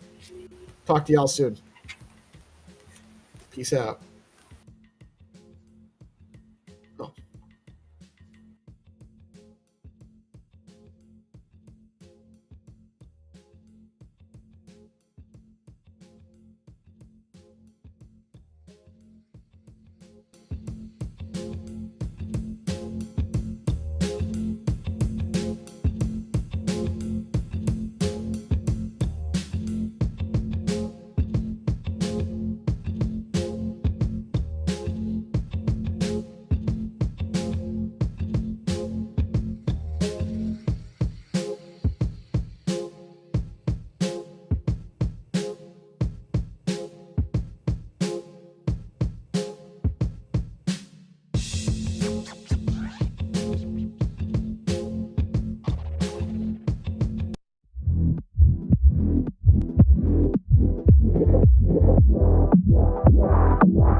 Every post is a signal. Give it fuel.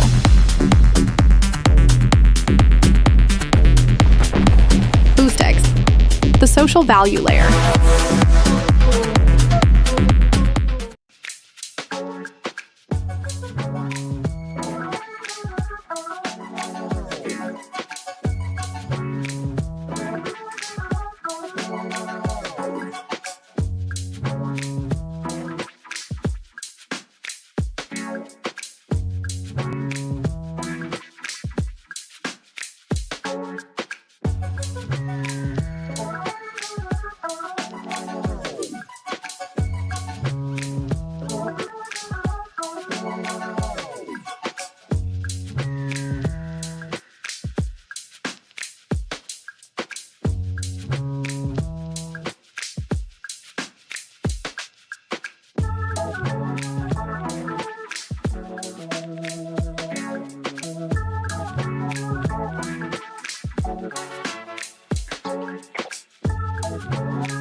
Let's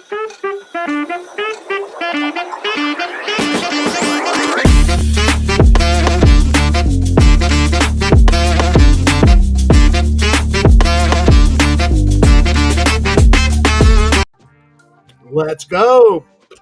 Hello, how you doing, my friends? I turned all my lights off. I think I was done with the show for today.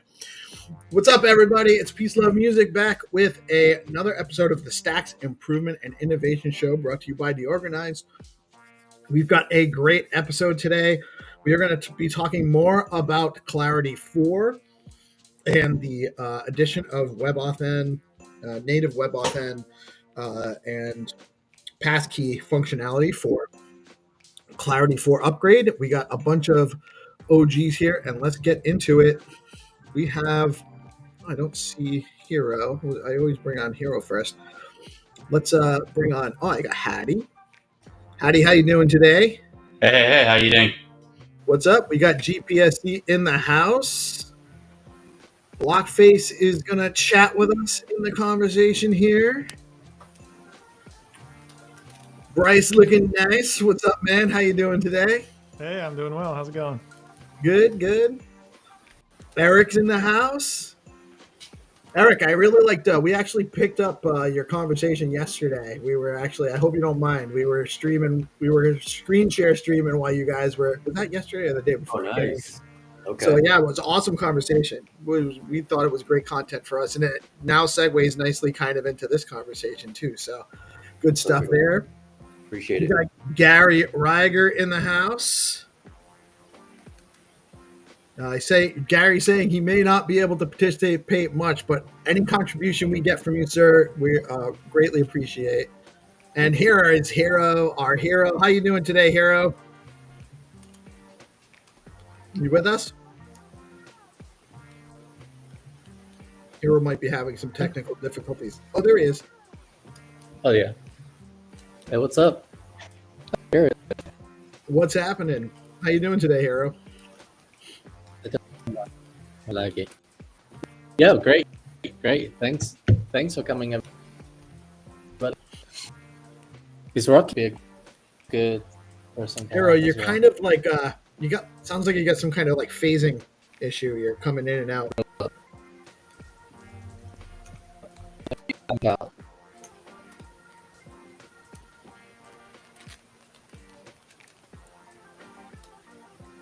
Let's see if he's all right. He's going to take a walk. Is Rafa? I heard he was. Coming on. He was on the list. Let me actually send him the link directly here. Cool. Would definitely love to have his, since he was the one that made the post, submit, suggesting adding this. Yeah, definitely. So, Hero's completely gone.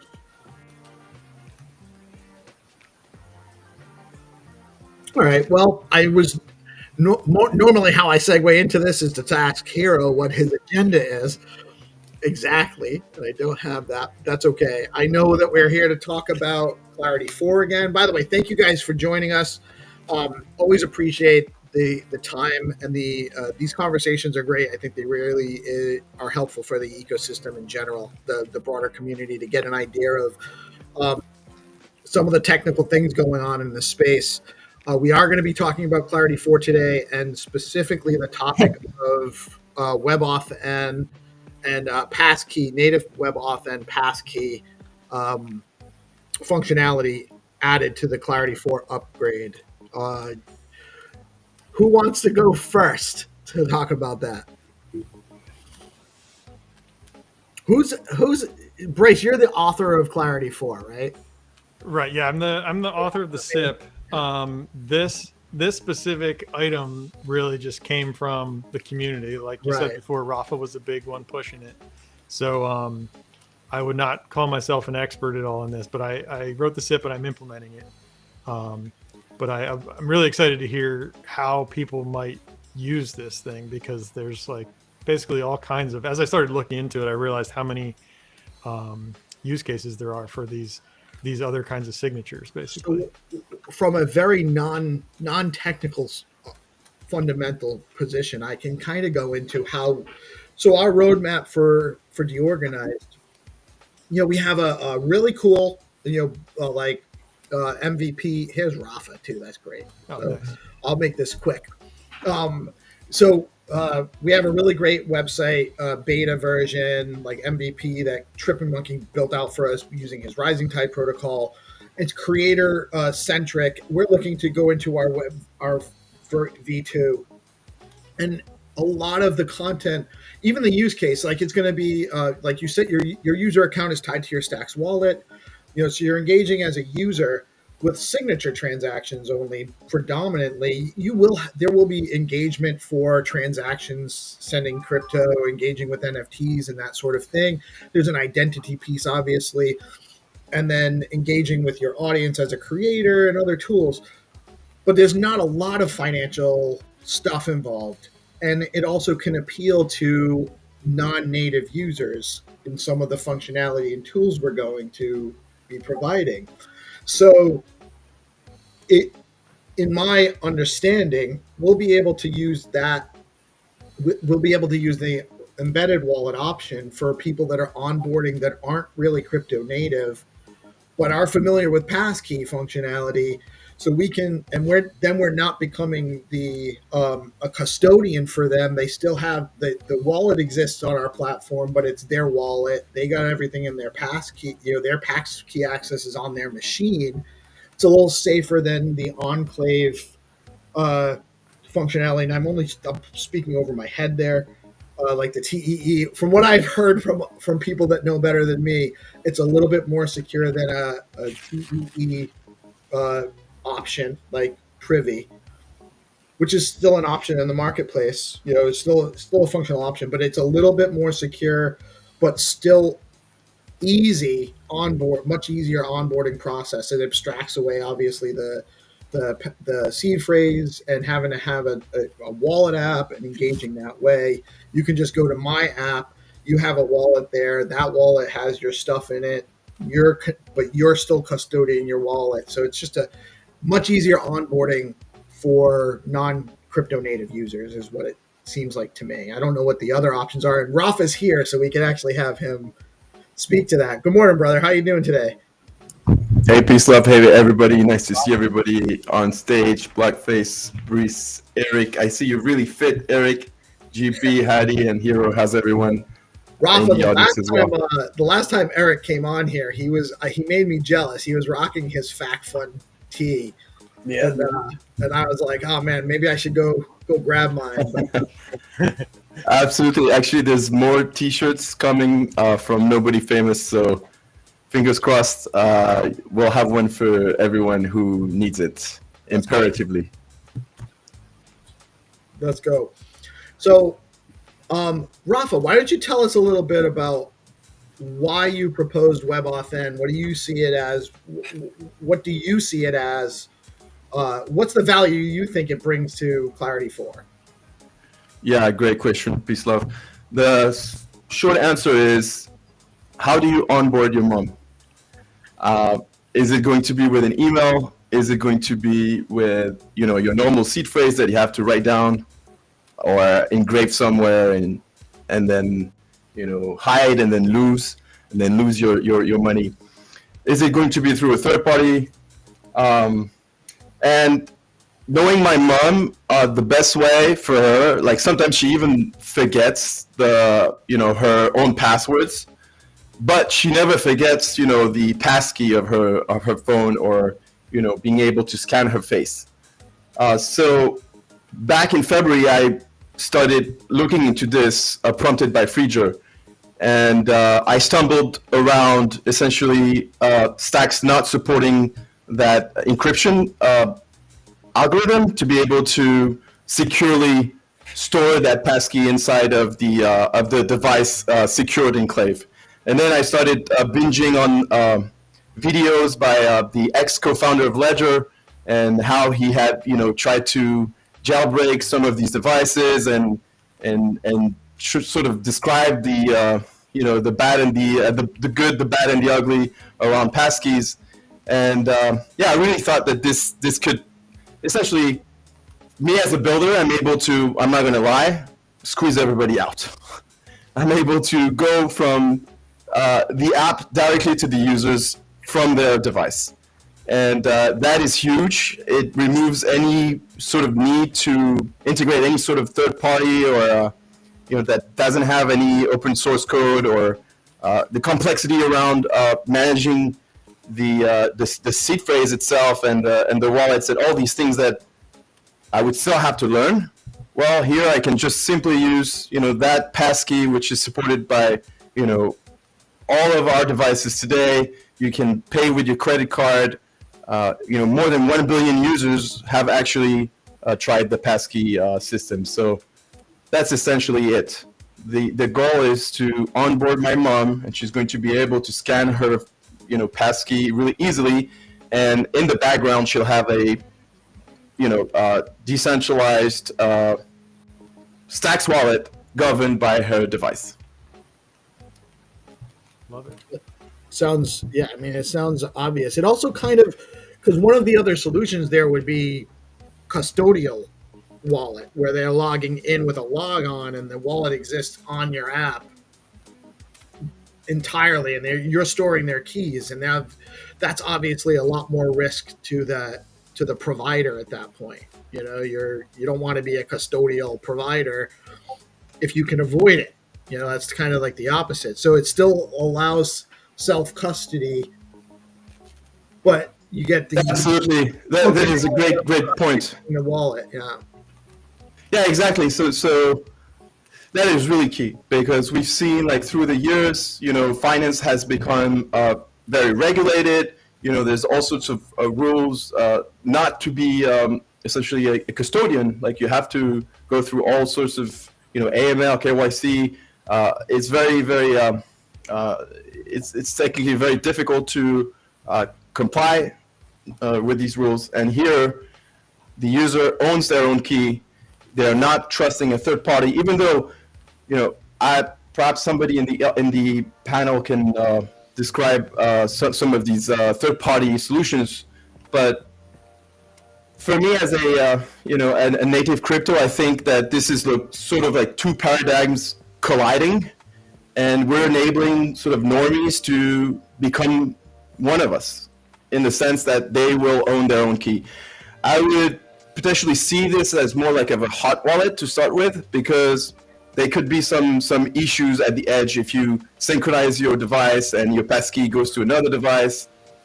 But apart from that, this is really secured. Like, it's stored inside of the enclave of the device, and Brice and Eric or anyone who wants to add on into the security assumption and so on. But from my understanding, this is really world class. So, Bryce, Eric, you guys have anything based on what we've been talking about? What's your guys' opinions, and or what can you guys add? Hey, Rafa, can you? Yeah, so I haven't done too much research into this signature algorithm. I have like a high-level overview of like kind of how SecP, well, it's called SecP 256R1, which is kind of like an improved or enhanced government version of SecP 256K1.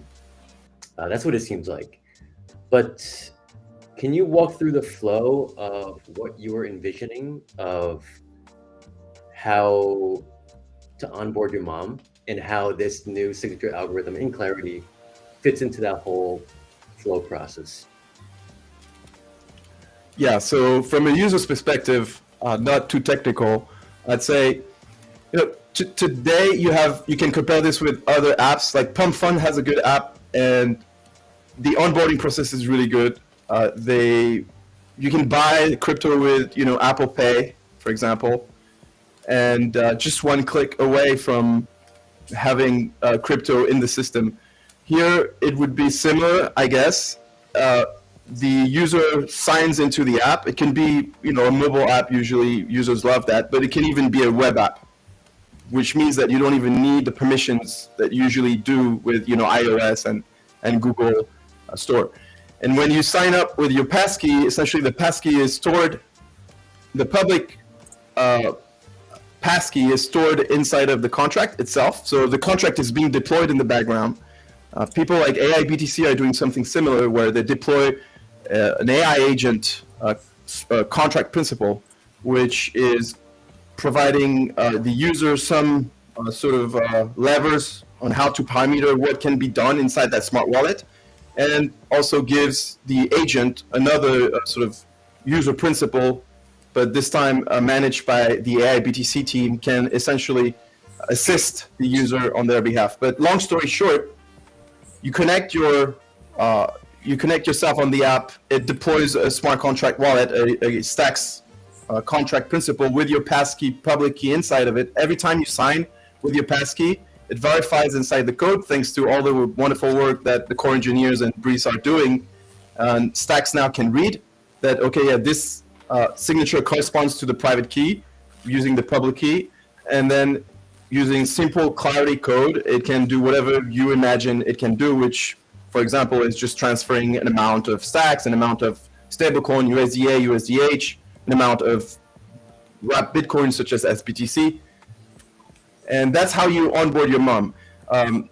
You could invite her in a way, like you could invite her to connect, and you've already prepaid an amount of Bitcoin.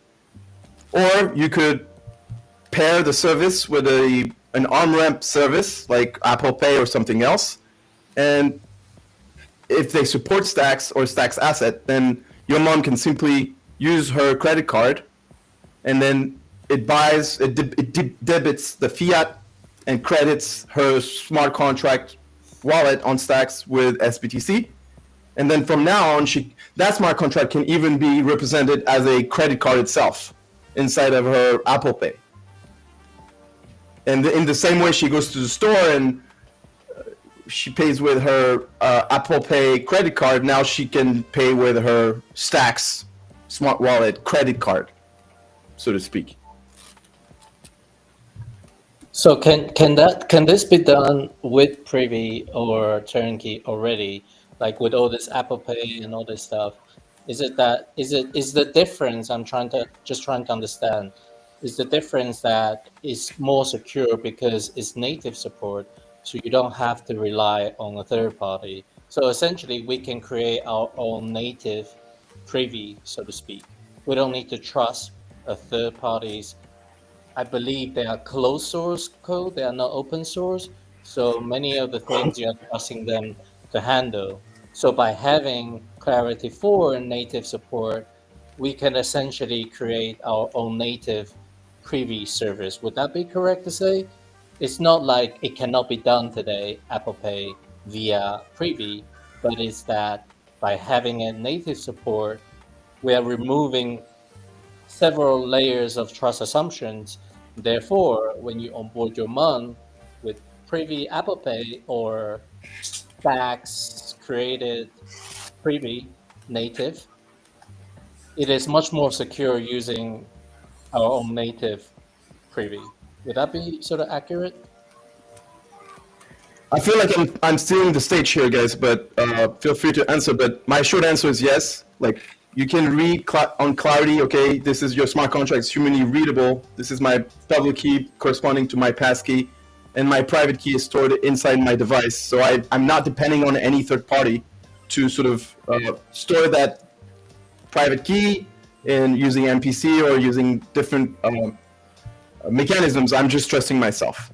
So it comes with pros and cons. And if I may just reword in a way that average people can understand, I think it's like basically you're giving your password away to somebody else, and you have to trust that person to handle that password in whatever their secure implementation is, but that password is still handled by somebody else, not you, not your own device.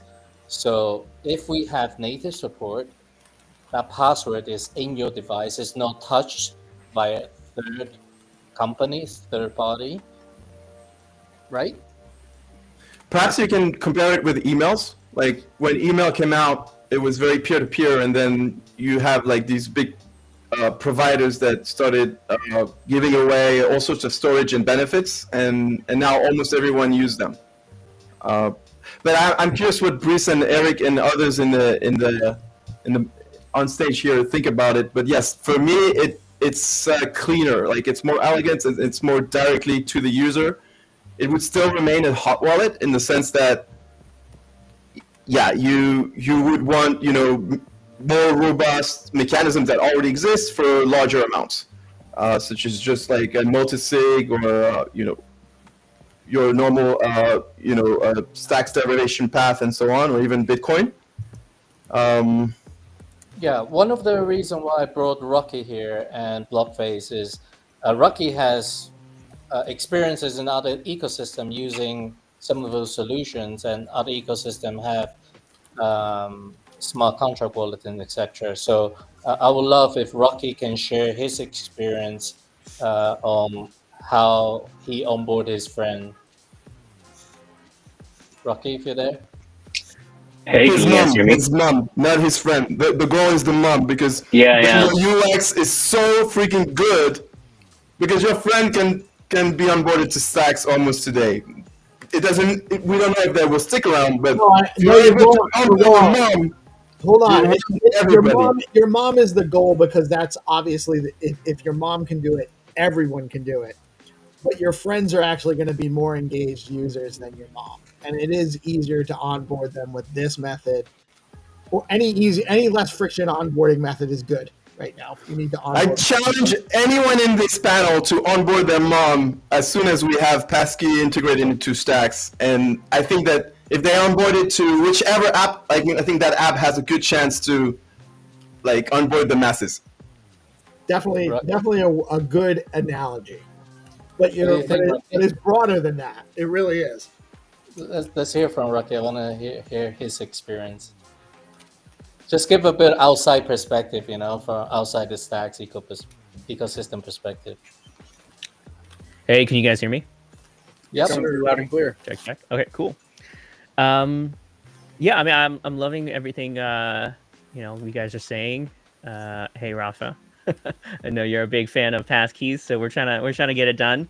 But last night, Mohan on our team and Blockface and I just playing around with Turnkey and doing a simple demo and playing it out. So we successfully sent one STX from my personal wallet to the new Turnkey wallet. So it's on mainnet. We'll show off some demo videos later on. But to answer the question directly on, what is the experience like on other blockchains, on other applications with, we had the chance probably 6, maybe 8 months ago to work with the ARC team from the Solana side. And so around 8 months ago, there was that crazy AI agents hype, agents on chain, right? All the AI tokens were really taking off, right? And so they commissioned us. They were like, okay, there's so many other projects out there. How do we have an edge, right? And so we looked into just normal AI automation Web 2 products, right, that were out there already. And we made a safe bet on N8N. And then N8N is pretty much all over YouTube now, right? A lot of people compare them to what OpenAI ChatGPT came out recently this last week on their agent builder, right? And so we kind of did some competitor analysis and dissecting, and we figured that they were using React Flow as their way to do agent drag and drop node-based builder UI experiences, right? And so we paired that experience with their Rust-based sort of automation to backend, right? Very performant. They're looking to cater to enterprise and sort of looking for domain expertise, right? But they were like, okay, we're doing this whole AI agent thing, on-chain agent thing, but how do we actually onboard people who are already using tools like Zapier and N8N, who don't really want to worry about seed phrases, right? They lose access to their automation or their bot wallet, right? They don't want to worry about that kind of stuff, right? They really want to experiment and figure out what this on-chain agent thing, how does it even work, right?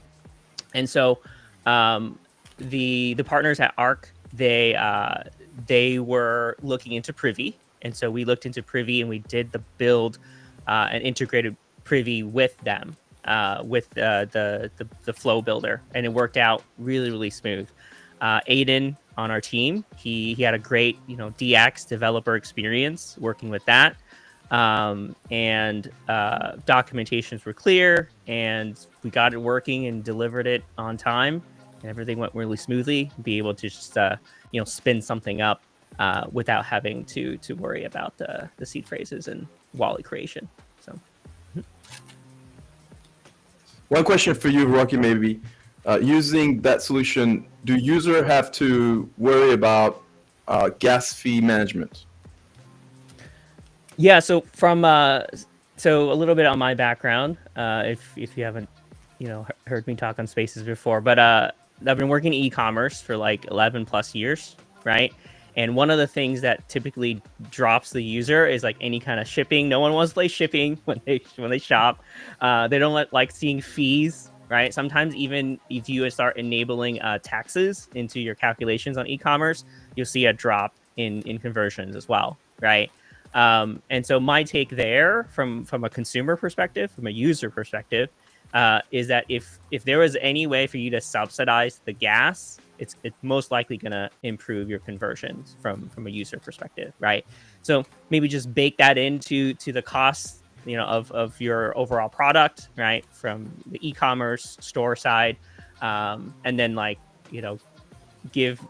configure some kind of like stipend or some kind of spend in the wallet where let's say it's like, oh, if you transact a total of like $1 worth of gas, it's free, right? So it's not free forever, but just to get them through the door to try out your product, to buy your product.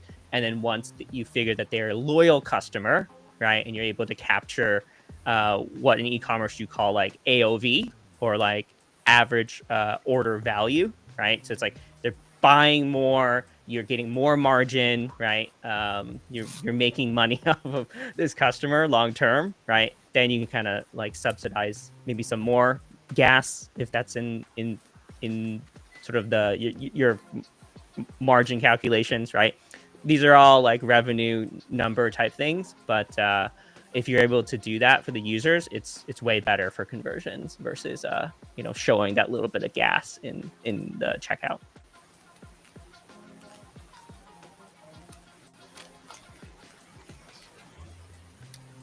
That was it. You know who we haven't heard from yet? 2 people, actually. 3 people. Well, I was going to say this guy right here, Blockface. I'd love to hear what you have to say in compliment to Rocky. I feel like Web3 is about to catch up with Web2 with this experience. I have the benefit of having seen the demo that Rocky's going to share in a bit, but you have your phone, you click login, it says you want to use passkey. I click on passkey and I scan. If I'm on my MacBook, I scan my fingerprint, and then I see my Stacks wallet that's compatible on the mainnet. And I've never experienced that before, but my overall feeling is that from 2009 and 2025, we've been catering to innovators and early adopters. And right now we're crossing the chasm into the early majority. Now, the early majority are different than the innovators and early adopters, because innovators and early adopters use technology because it's cool. But who we want to market to now, right, according to the Stacks roadmap, are people that use things because they're usable and useful. So useful is one thing, like generating yield. Usable is it ergonomic for your mom? Your mom is the conversation topic today, right? What a surprise, talking about your mom on a serious subject like today, but it's true. And so how do we match the experience your mom is used to in Web 2 and Web 3? I see that future, having seen what Turnkey can do with the just tap. It's almost like thumb-driven design.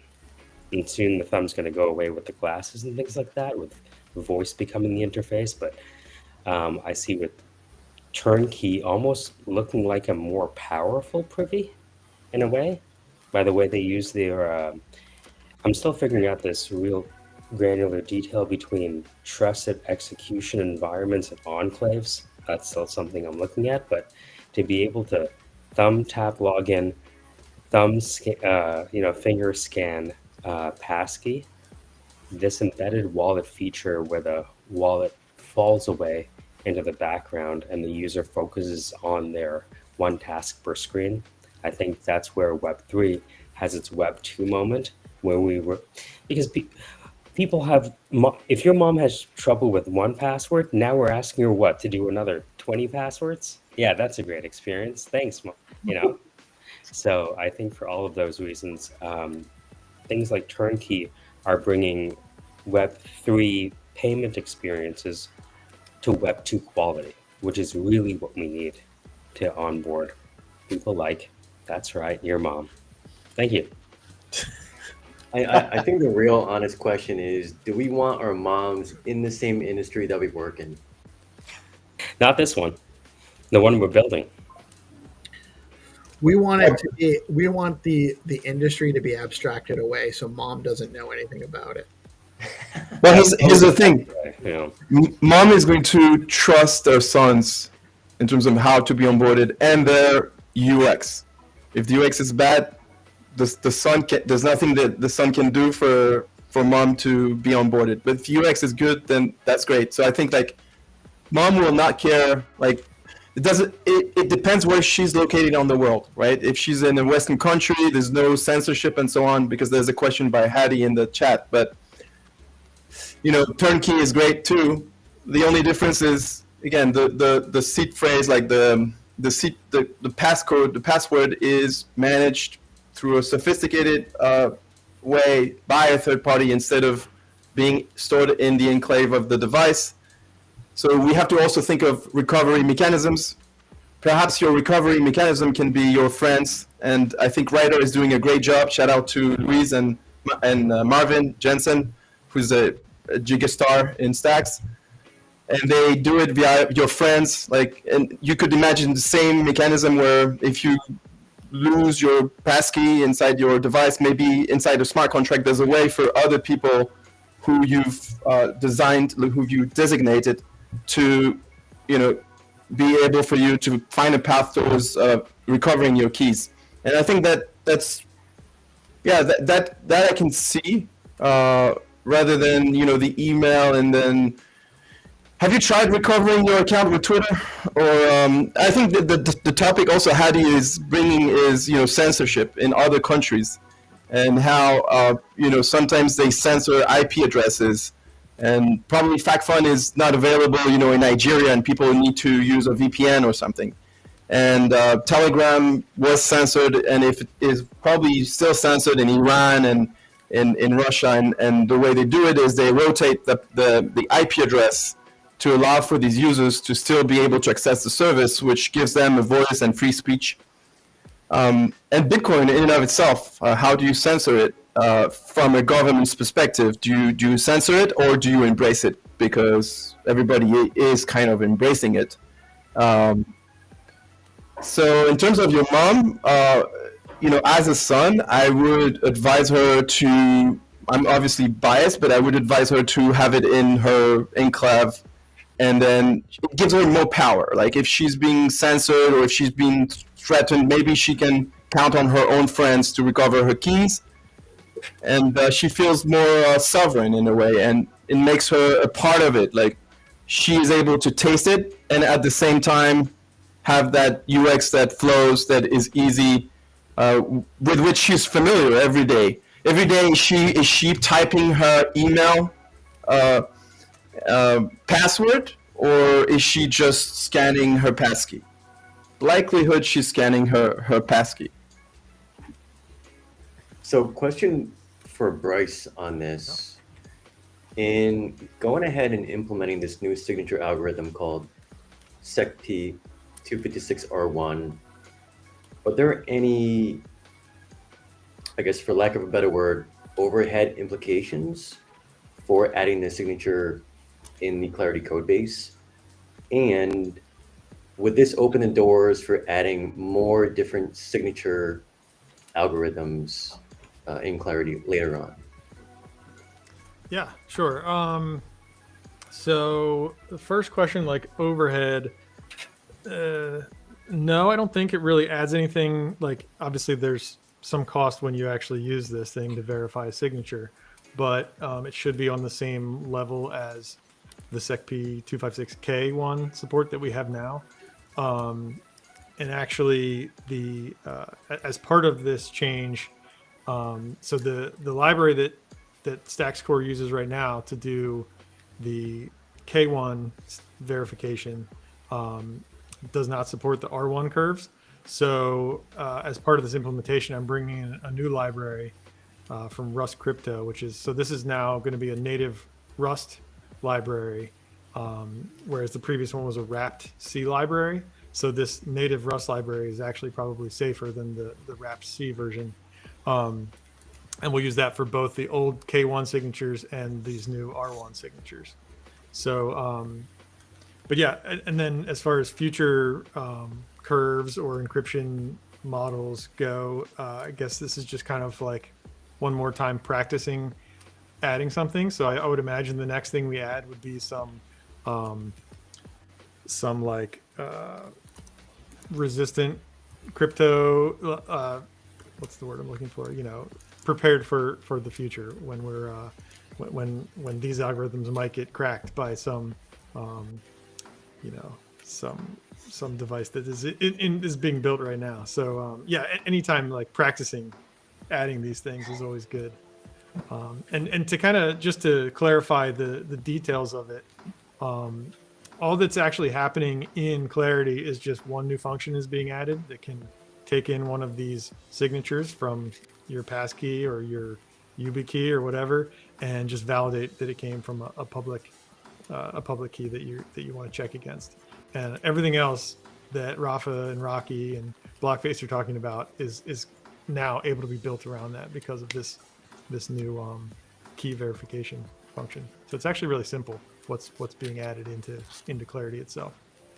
Just to build on Eric's question, I think in the forum Marvin had a similar question, so I just want maybe to read it to you. He says it would be cool if Clarity had generic ECDSA functions with the ability to set ECC parameters yourself. So I don't know what that means exactly in details, but it seems that he had to choose like SCCP 256 R1 or K1 instead for a writer because of the fact that Stacks didn't support essentially P256.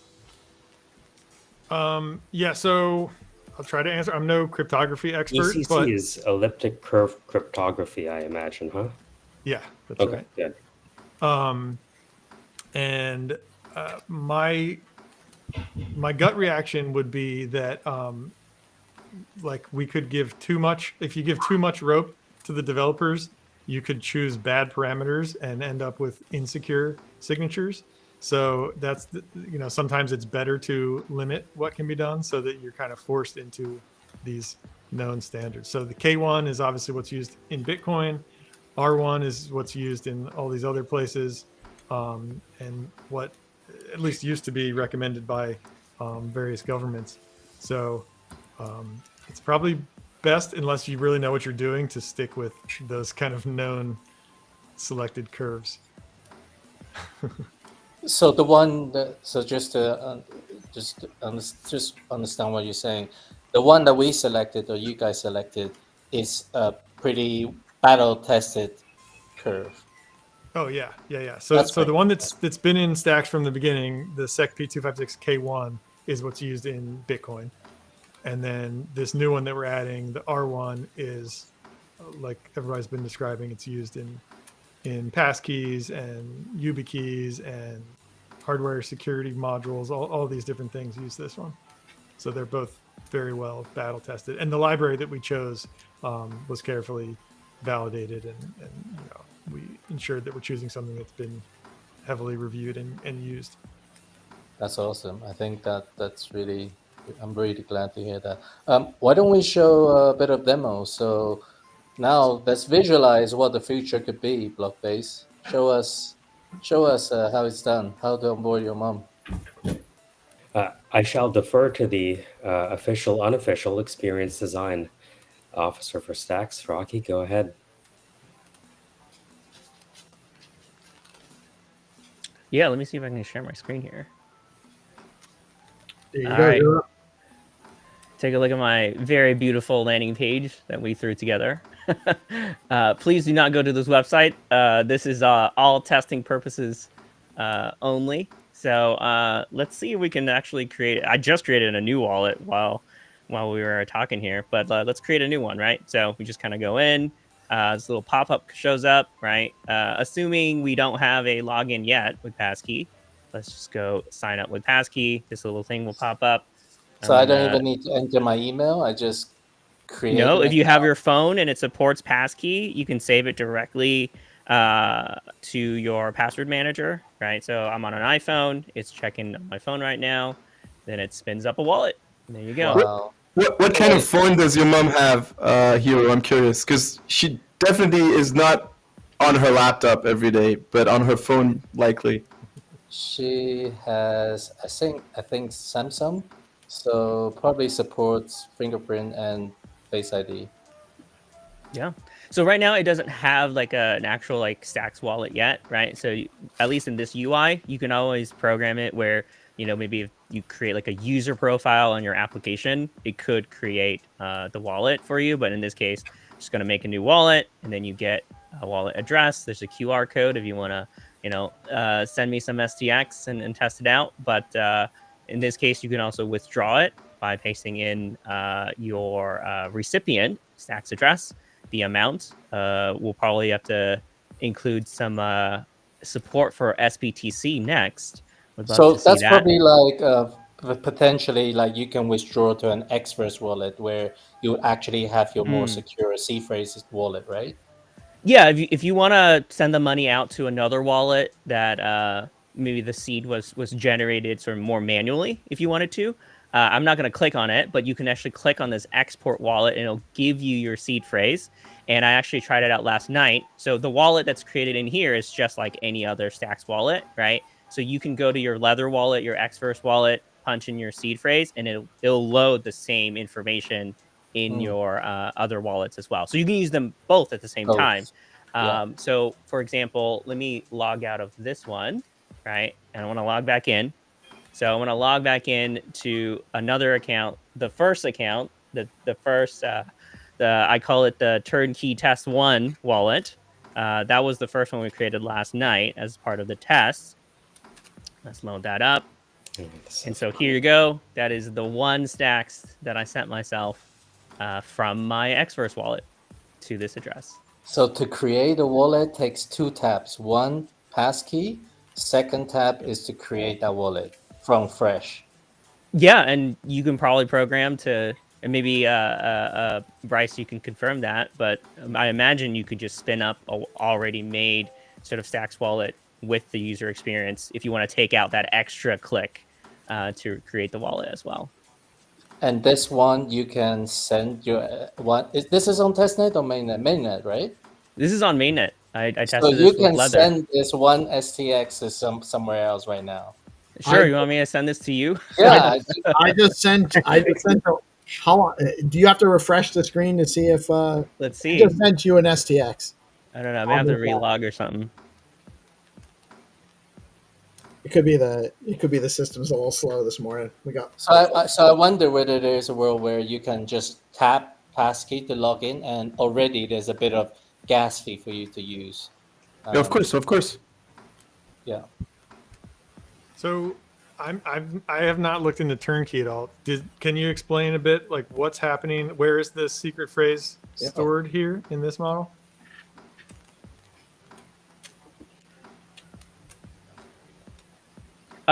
It's just using the standard template that was in the docs for Turnkey. Okay. So we'll just have to. Yeah, I think for more context, so Turnkey, they have like their own entire infrastructure for lack of a better word, securing users' keys, right? But they don't necessarily have access to those keys. the guest that probably came like on the your- live stream yesterday, he kind of went a bit more into how it works. Okay. But it's also like leveraging TEEs, trusted executable environments. But essentially, in this example, what Rocky is showing is that the private key that the passkey is associated with is securely stored somehow and in some way. I don't know if it's like it's definitely not stored in its raw format, but it's always associated with that passkey associated with the user. And turnkey, like they don't have the ability to access that particular key as well. So Eric, I think just to build on that, usually I haven't read turnkey, but usually they use this multi-party computation where the several entities are required to be able to reconstitute that seed phrase. I'm sure you guys know MPC, like the multi-party computation. Usually, like some of these providers, they use that technology to divide sort of that responsibility of storing the seed phrase in between multiple parties. And it's pretty fast it's very, very fast to do so. Yeah. So I did a bit of ChatGPT. Turnkey apparently is the key is shared and encrypted. Turnkey's infrastructure holds one part, the user or enterprise holds the other. Full key material never exists in one place. So it sounds a little bit like a threshold signature type of approach, it seems. So it is multiple people. But whereas Privy, it's stored in a local device, secure storage, such as secure enclave, but Privy can store an encrypted shared or recovery share in its backend to allow async between devices. So actually, I had this question to Boom Wallet because they are doing some implementation already, and they do come across this issue of if you want to have more than one device, because it's secured locally. Like I can't just log into my browser with the same like login. Like I have to create a new one. It's just not the same login experience as Web2 because I can use my Gmail login, on any device, it'll work. But if you store your key locally, you can't do that. So you almost have to store it somewhere in the cloud so that all the different devices can access that in order to have a Web2-like experience. So I think that's the trade-off. If you store it locally versus like turnkey, perhaps their method is more on the cloud somewhere, or like shared, but on the cloud. Yeah. And then so the alternative, which I think maybe is what you're pointing to, Rafa, is that the wallet itself is actually a smart contract, and in order to spend, you're signing with your passkey and then sending these R1 signatures into the contract and validating them. Yeah, exactly. By the way, I'm not entirely sure whether for a wallet we want to be able to have that smoothness, like meaning like synchronize across devices and so on. Sometimes you want your data to be more attached to a device. As long as you have a recovery mechanism, and I think that the Rider approach is a great one. I don't necessarily see, a wallet in the same way as an email or something I can synchronize everywhere, because it's money in the end. So this gives me the impression of really controlling it. And don't want to be pedantic, but you'll be able to deploy your wallet with your passkey, because sort of the app provider will deploy that contract for you right away. And they can just send some gas fees. They could just take care of the gas fees as well as part of the service. And you are still sovereign. If you want to move out of that service provider to another one, you'll be able to do so. You're still the one who governs what happens in your wallet contract principle. Yeah, for me, it sounds like Rocky. Whenever you're ready to upgrade, let's talk and make it happen. I'm just joking. I think it's still a great solution, and they are having a ton of success. But it's just my philosophy is more try and give the user that sovereignty in the smoothest way, or at least having the option. And that's just an entry point, by the way. And you said, like, do we want our mothers to be onboarded to our industry? My answer is categorically yes, Eric, because I want my mother to understand Bitcoin. I want her to be able to get some Bitcoin really quickly. Currently, it's trendy, right? Because finally, governments are starting to chase it, etc. So I think to provide that service, like use your credit card and gift card Bitcoin to someone who will really own it, is a little product that I think could gain some momentum. But I do see that your approach is really, really clever in just targeting people who are already there, who are already using, and this is more far-fetched. But you could imagine, onboard VCs as well, using, two authentication processes, so they can also double sign with their passkeys in a multisig. Just to throw an example. Yeah. What about Blockface commercial from the commercial side? How much just to give people a bit of context? How much did Turnkey raise, and also who bought Privy? So this was an interesting thing. We were looking at the maybe there's a turnkey hackathon happening on Dora Hacks. I think I first heard about it through Rocky and Eric, right? Because Eric pointed out how important turnkey might be for this, bringing Web3 to your mom. I don't know what we call it. I think we're going with that now.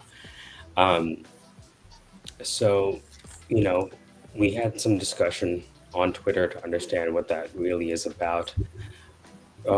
Rocky asked me to do a deep search with Manus, if you've ever used Manus to do deep research. And I looked at all of the different use cases. So I'm just going to quickly share my screen and just give you a little overview. So this is what might be, again, just looking at what is how do we compare Privy and Turnkey? Are they the same? Are they different? If they are different, how so? So this is just some details on the market here. So Privy, who is using Privy? You know these companies, Hero? Hyperliquid.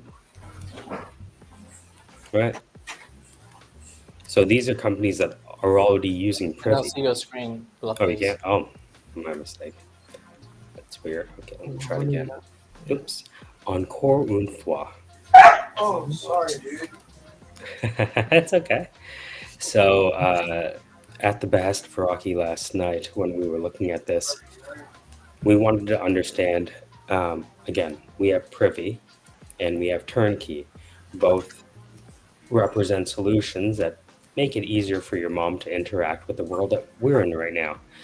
And so if you go through this, I'll share it after this stream, but it's in the private chat. You can see these companies use Privy. Right? So that's just to give you an idea of the companies that use this technology for their most basic of functions. And I think you asked how much funding Turnkey got. And I believe if I go Control F, Stripe.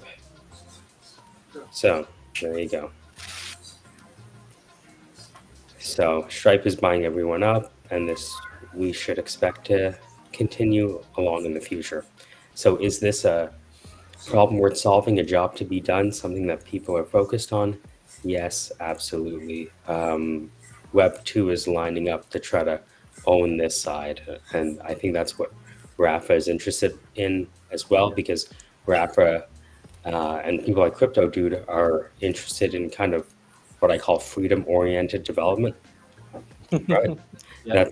Right. And so, but if we look at Privy, the largest players in the game are availing themselves of this service. And if it is true that Turnkey provides an additional layer of kind of programmatic security that may not be in Privy, the writing's on the wall for Turnkey and solutions like it. Yeah, I think it's very clear just from outside of Stacks market validation perspective, this technology is being deployed, is being used, and it is something that if we want to stay in competition with all this other chain, I think it's just a necessary feature that we need to have. Yes, you can do it today with Privy. There's a workaround, right?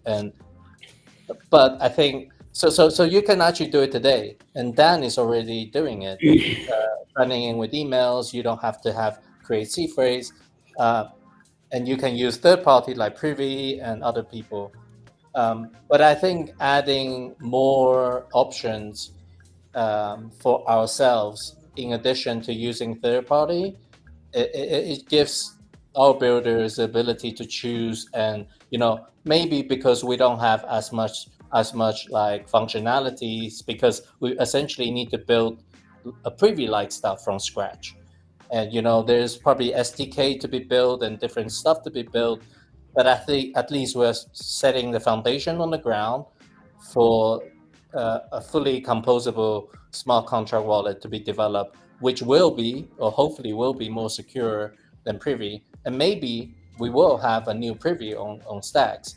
So I think it's just a no-brainer to do in Stacks, since it's not like a unproven concept, like unfunded feature that nobody wants, right? You can clearly see the market validation somewhere else. So for me, it's just a really clear, like, we should have it, and we should have it as quickly as possible, and we should get it to the hands of the builders so they can start playing around with it. And I love the recent effort of the Turnkey stuff, because I think it really draws eye to what the possibility can be, and shout out to Rocky who demonstrated this. I'm surprised how fast you can create a wallet now. This is really insane. And yeah. Shout out to one of our other indie devs in the community. He goes by the name of iAtomic One. So he was the one that first brought up Turnkey to me back earlier this summer, because he was trying to use it within Stacks. And that led to the conversation of, okay, well, how can you actually use Stacks with Turnkey? We were able to find a workaround with it, basically piecemealing the code together, and then eventually having Turnkey add a Stacks guide in their documentation, and then leading to this current ongoing Turnkey Builder Challenge. So yeah, shout out to iAtomic One, if anyone who knows who that is. He was the one that basically introduced me first to Turnkey, and how it's now possible to use Turnkey or any other embedded wallet solution with Stacks. So I would love to see like a hackathon based on Clarity Flow going live, and people creating something around our own native solution. I think it would be a great exercise to get, because builders are really in their own zone. They are really focusing on their own priorities, and we need to catch their attention a little bit. Just get them like a bit of a taste what it could be, and when they actually hands-on leveraging this functionality, I think they will start to understand, wow, this is like night and day difference, and I think they will automatically up that feature on their priority workflow. So I think just a suggestion.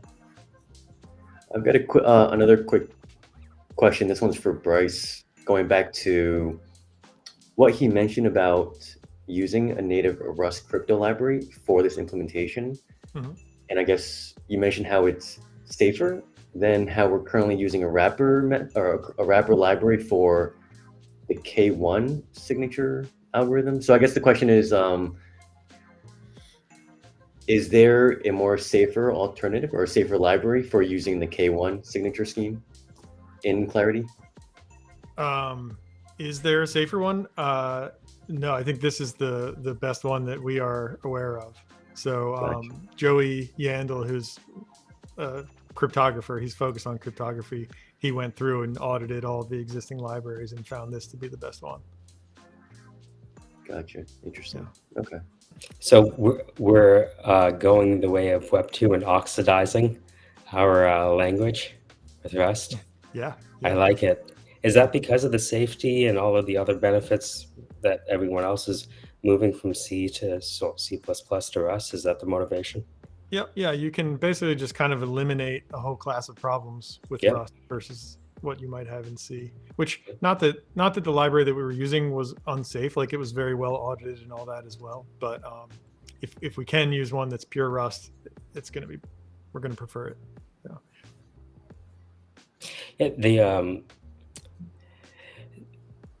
as a vibe coder, I am learning to appreciate developer experience for the first time, Mm-hmm. you know, and the ergonomics of developer experience. And I think that if we are competing on the basis of making it easier to program money, right, then this developer experience that we went on with Clarity, I think of all the things Stacks has created, Clarity is probably one of the most fundamental, you know, and making that easy to program, maybe for mom's nephew, is how we bridge that gap.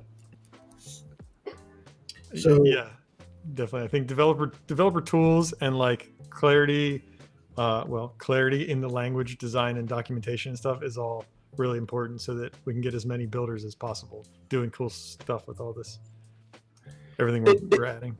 Did Mom's nephew see the latest that Rosar published? He's got a tutorial, sort of teaches people to vibe code, and perhaps Mom's nephew can upgrade their tool set and become more than a vibe coder, like a Stacks dev.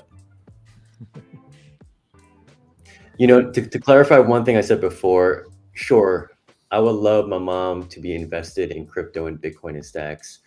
I just don't want her to be in the same live streams as me every week. Yeah, I can appreciate that. I think we're probably all on the same page there, man. And I appreciate the clarification there, because I think we all knew what you were saying, you know. But that's a good way to kind of circle back to that. Dan makes a point here, and I want to shout him out. In the Dan T's in the live chat. He says, I think we need to point out that passkey is not the be-all, end-all solution to onboarding users. There are many other considerations that users expect. How do you handle recovery? How do you handle multiple accounts without terrible UX? Do businesses' apps really want completely anonymous users? Some do, you know, and to that last point, some do, or some are happy to have that if that's what the users want. You know, and that's part of the user experience too, is having the choice there. But would love to hear your guys. Like, I tend to, without being the technical background side of things, Dan's right. This is not obviously going to be the solution to all of our onboarding problems. There's a lot of other things that need to be sorted out, but it is a step. You know, it's a step towards bringing Web 3 to Web 2. Yeah, so I think I can take that one because I'm the one who's probably most excited about this feature and grateful for the engineers to have included it. Peace love. So I would say if you go in the street and you try to onboard moms, you know, we usually see this in social media. So they have their phone. How long is it going to take for them to go through the process? And how many steps will you have? So we're talking about your mom. So likely, again, I think I agree with Dan that, you know, there's a long way until all of our moms are going to be onboarded. But the sooner we get there, the better. And this is going to be very simple. Like, I'm in the street, she's got her phone, it's a web app. There's no need, like any builder can build that smart contract wallet with their passkey. They don't need to go through approvals and so on for stores. And then she's going to sign up, log in with her passkey. It's going to deploy a smart contract wallet. That's it. Finished. No seed phrase, no several steps. The passkey is already used. If you look at Xverse, it's already used through the seats, through the different steps when someone is being onboarded. But this is going to be the only step, and she's got her feet in the door with a hot wallet, perhaps limited amount that she can control, and then she can start using her sovereignty wallet. And So, then last for word recovery, I think, yeah, for recovery, we talked about it. And then last point, like multiple accounts. You know the meme, the sailor, how many chairs are you sitting on? That would be my last word. Sorry I cut you off. Yeah, so putting my governance hat on, I know Bryce is very deep into this side as well. You know, we're always looking for, people to contribute to SIPs, and people contribute to conversations, people bringing ideas. So I just want to say a big shout out, big thanks to Rafa bringing attention to this, because without you bringing attention to this, probably wouldn't have happened today. It'll probably be down like next year sometimes. So I just think from engaging with community perspective, this directly came from community, right? Because Rafa is like boots on the ground, like DJing all the other stuff and seeing what other ecosystem are doing. And I just think it's really important to make sure these kind of ideas bubbled up, good ideas bubbled up, and gets the attention of the core developers. And we should really encourage this conversation to keep happening, keep listening to the builders, what they want, observing what other ecosystem are doing. We're learning a lot, from other ecosystem too, what's worked already. We don't need to make the same mistake. So big shout out to Rafa. Without you, this really wouldn't have happened.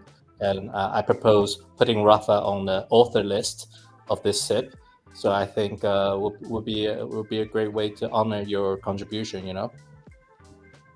Well, thanks, but I think that it's the entire ecosystem that needs to have a shout out. Freeger put me onto this, and I thought this was brilliant. Then I stumbled onto this issue of a workaround and potential vulnerability. Then last day you reached out to me. We talked with Rocky. The entire ecosystem. Eric is always on the front end. Without Bruce, how are we able to build? It's impossible. And the community itself, beyond the community, everyone. I want to shout out to Rubes. Recently, we've got a big win with inclusion of SIP10 into Deck Screener. And obviously, also, I want to shout out to the AI BTC group, who are working like relentlessly and having a launch time coming soon. And I think this is also going to be very exciting for Stacks. Yeah. Yeah, there's so many awesome things coming to Stacks, guys. We could keep this conversation going on. There's a lot to talk about here, but I know you guys I want to respect everybody's time. We're a little bit past the hour, so I think we're going to wrap up. I'm going to let you guys all have a last word. If there's anything else you guys want to add, if there's anything we didn't cross over. Start with you, Rocky. Any final words, man? No, thank you for the one STX donation into our little test demo. Appreciate it. We're going to keep building, right? There's so many more features that we're digging through with Turnkey HQ as well. Our team is looking into a feature they call policies, but I won't go deep into that, but it's super cool. If you want to check it out, there's these things are supposed to be like smart wallets, right? Like right now we're using smart wallet technology, but it's still really dumb.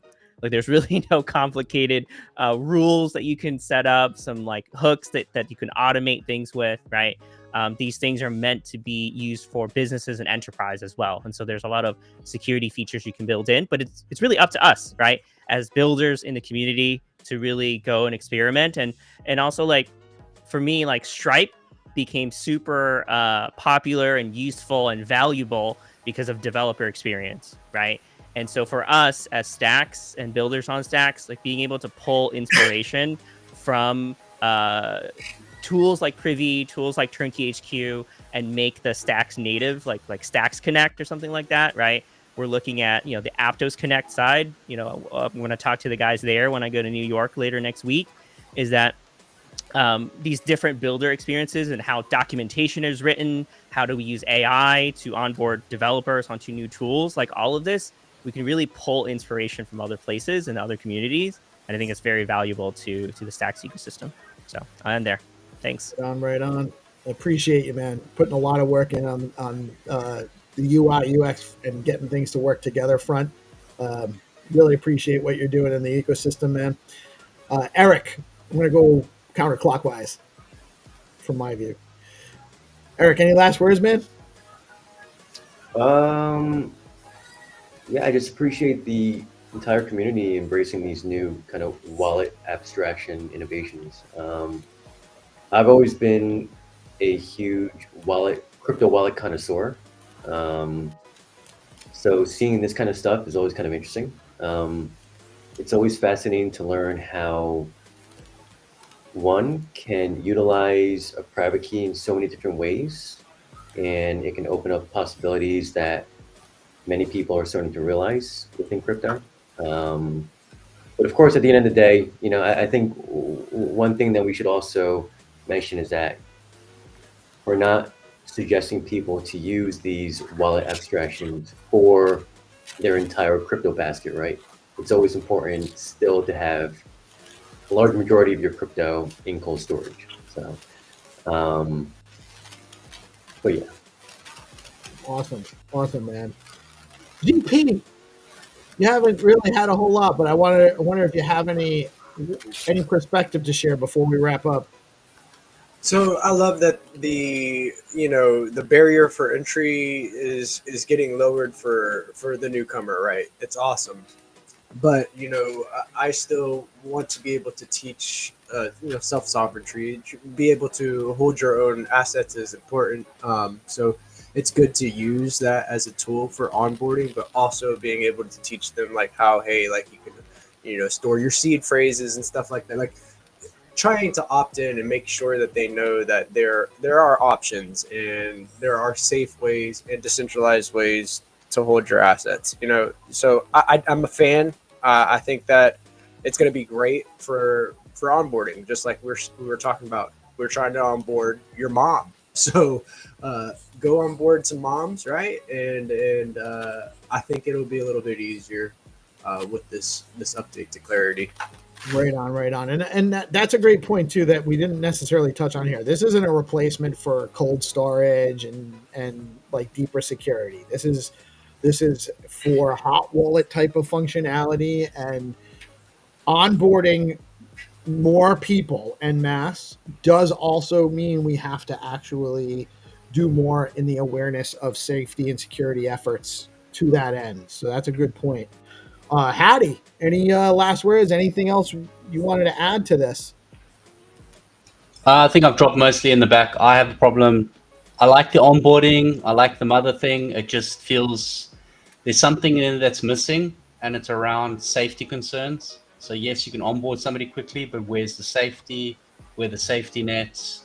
So those are the things I'm concerned about. And when we're talking about a US-centric app development, amazing. When we move to the European Union, Australia, the UK, we're going to have problems, and we need to consider those users, and especially in Africa.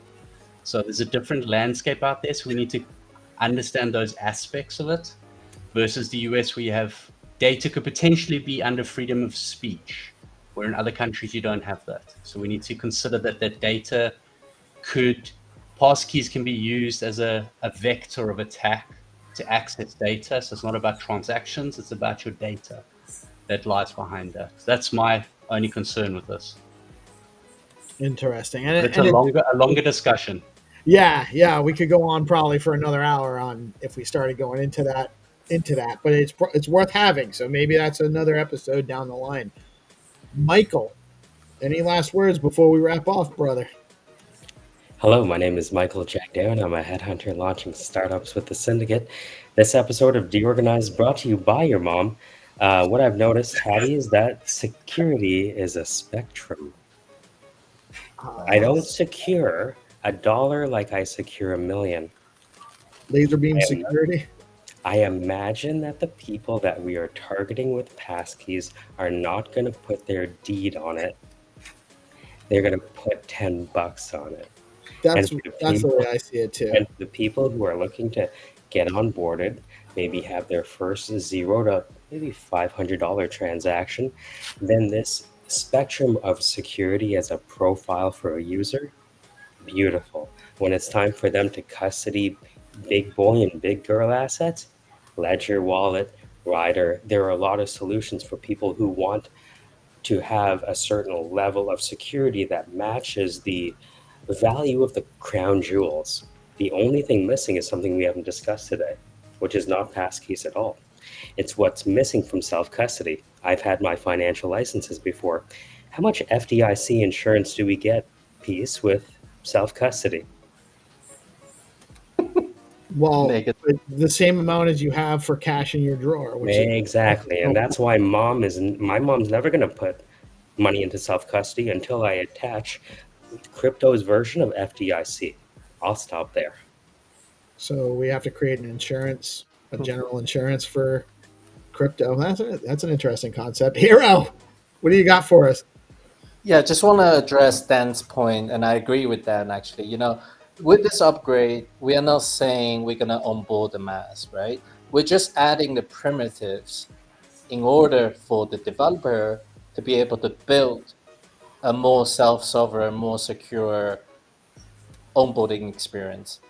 Once that Privy-like Stacks native Privy-like wallet done by Rafa, for example, that still need to go to a business and actually get run by an entrepreneur. That entrepreneur need to go out there and push for this in order to really get it to the hands of the people.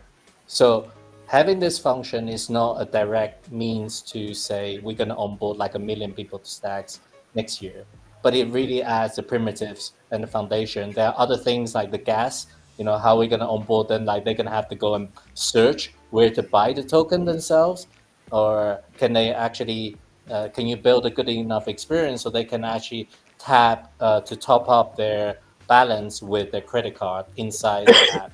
So these kind of stuff, it's not a silver bullet, is how I would agree with Dan. There are some other things, primitives and ideas and features that still need to be solved. But I think we're heading one step in the right direction. You know, at least keeping up with the competition. So that's what I would say on that front. And just again, big shout out to Rafa, everybody in the room for coming together. It's really important that we work collaboratively so that good idea, good conversation, good reviews happen, you know, peer-to-peer reviews. People go into the GitHub to review what Bryce has done, you know. People go to the Stacks forum to chime in on this conversation, like Rafa created the thread, Marvin chimed in.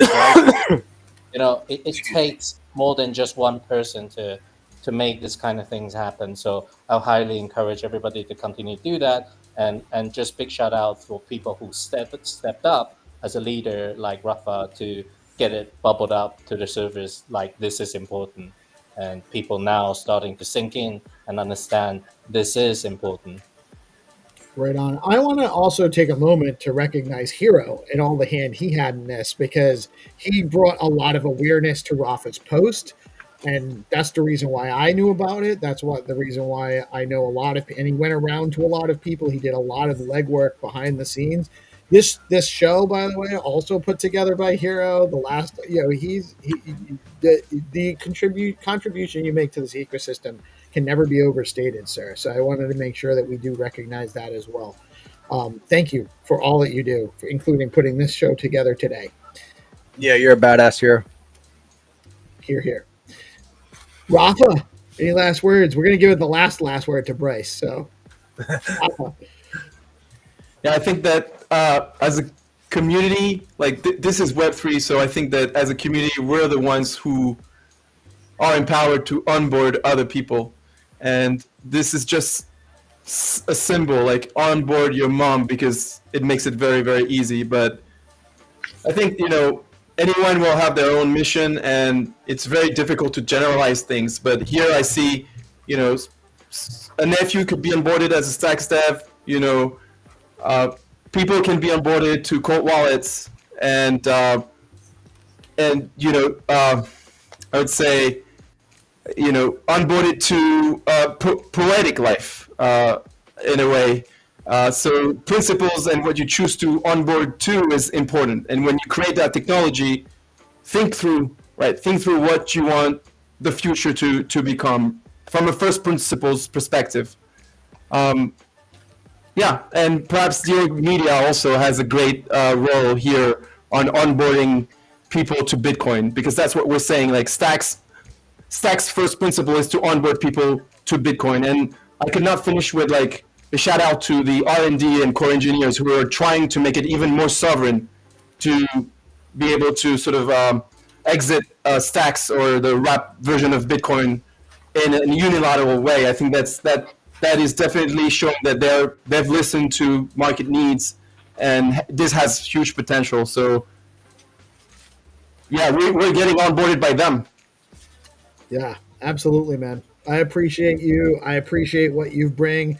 You're always cranking in the ecosystem, Rafa. Like you're on all sorts of fronts, and you're willing to help anybody at any time. So much love, man, and really appreciate the work you do as well. Bryce, so what do you think, man? You think you made the right decision including it in Clarity 4? I think so. Yeah, I think it was a good idea. So thanks again to Rafa and to Friedger for keeping that pressure on to get it in here. Because I initially was like, nah, we'll do that in the next version. But I love all the excitement we've got around what we can build with this thing. So really appreciate all that. Awesome. Love the discussion today. And yeah, I get a hop so I can go finish implementing it. It's about 3/4 done right now, so I got to finish it up. When's the vote's coming up soon, though, right? We got it out of October, guys. Yeah, end of October. 15. Yeah, the target is go live 15. Is November 6th. A week, less than a week. Wow. All right. Yeah, in 5 days we'll be voting as a public. If you have your STX in your wallet, or if you have it in experts, stacking, whether it's stacked or not stacked, you can all vote. And then the core engineer are just like doing the final touches, the testings and whatnot, final review. And November it should go live. And that's when I think we should get like a hackathon together in November. Just get a bit of a buzz around it, get people using it, hacking around it, get builders to build on it, basically. So there's I know there's a plan for a Hacker House event at DevConnect in November in Buenos Aires. So maybe I think Adam. I'm not sure who's running it, but I think it's Adam. Maybe we can incorporate it into that. Maybe. Yeah. Anyway, well that's not going to be something. DevNet will be supporting all of this as soon as possible, so devs can start building on it. The parts of Clarity 4 that are already done being implemented are live in ClariNet's latest release, so you can start playing around with them now. All right, you guys heard it here. One piece of information unconfirmed, so don't quote me on this, but I heard that the winner of the hackathon currently, Rocky, might be also winning some type of traveling abroad. I don't know if you guys heard about this, but yeah, just throwing that in. I did not hear about that. So building for your mom can lead you abroad. Fantastic. By the way, I mean, let's just again reiterate: onboard your mom is maybe the best marketing tagline for any time ever, because it's provocative but not. I think we should onboard everybody's mom. And well, my friend who's a mom texted me while she was watching, and she was like, you know what, it would be a lot easier just to use a passkey. So there's that. Nice. Moms are chiming in right now. Phone is blowing up with liking passkeys, guys. That's why his alternate nickname is MH. Oh, that's right. Yeah. Uncle GP. I remember your website. It got me through a lot of lonely nights in the early 2000s. Thank you. All right. We're getting out of this. Is not for this. Thank you, guys. We can't help but go a little bit deorganized on the show, but this was awesome. Thank you guys so much for joining us. Really great stuff. I really appreciate all of your guys' time and participation in this and letting us do this on DeOrganized. Happy to continue for as long as you guys want us to. And Hero, again, You're the best. We wouldn't be here without you, sir. Yeah, keep being badasses, fellas. That's right. That's right.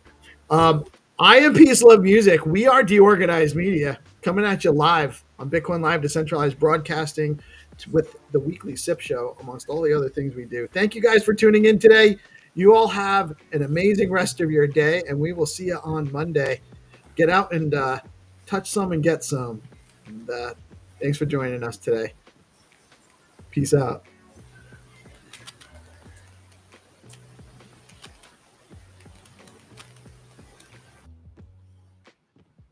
Thanks, guys.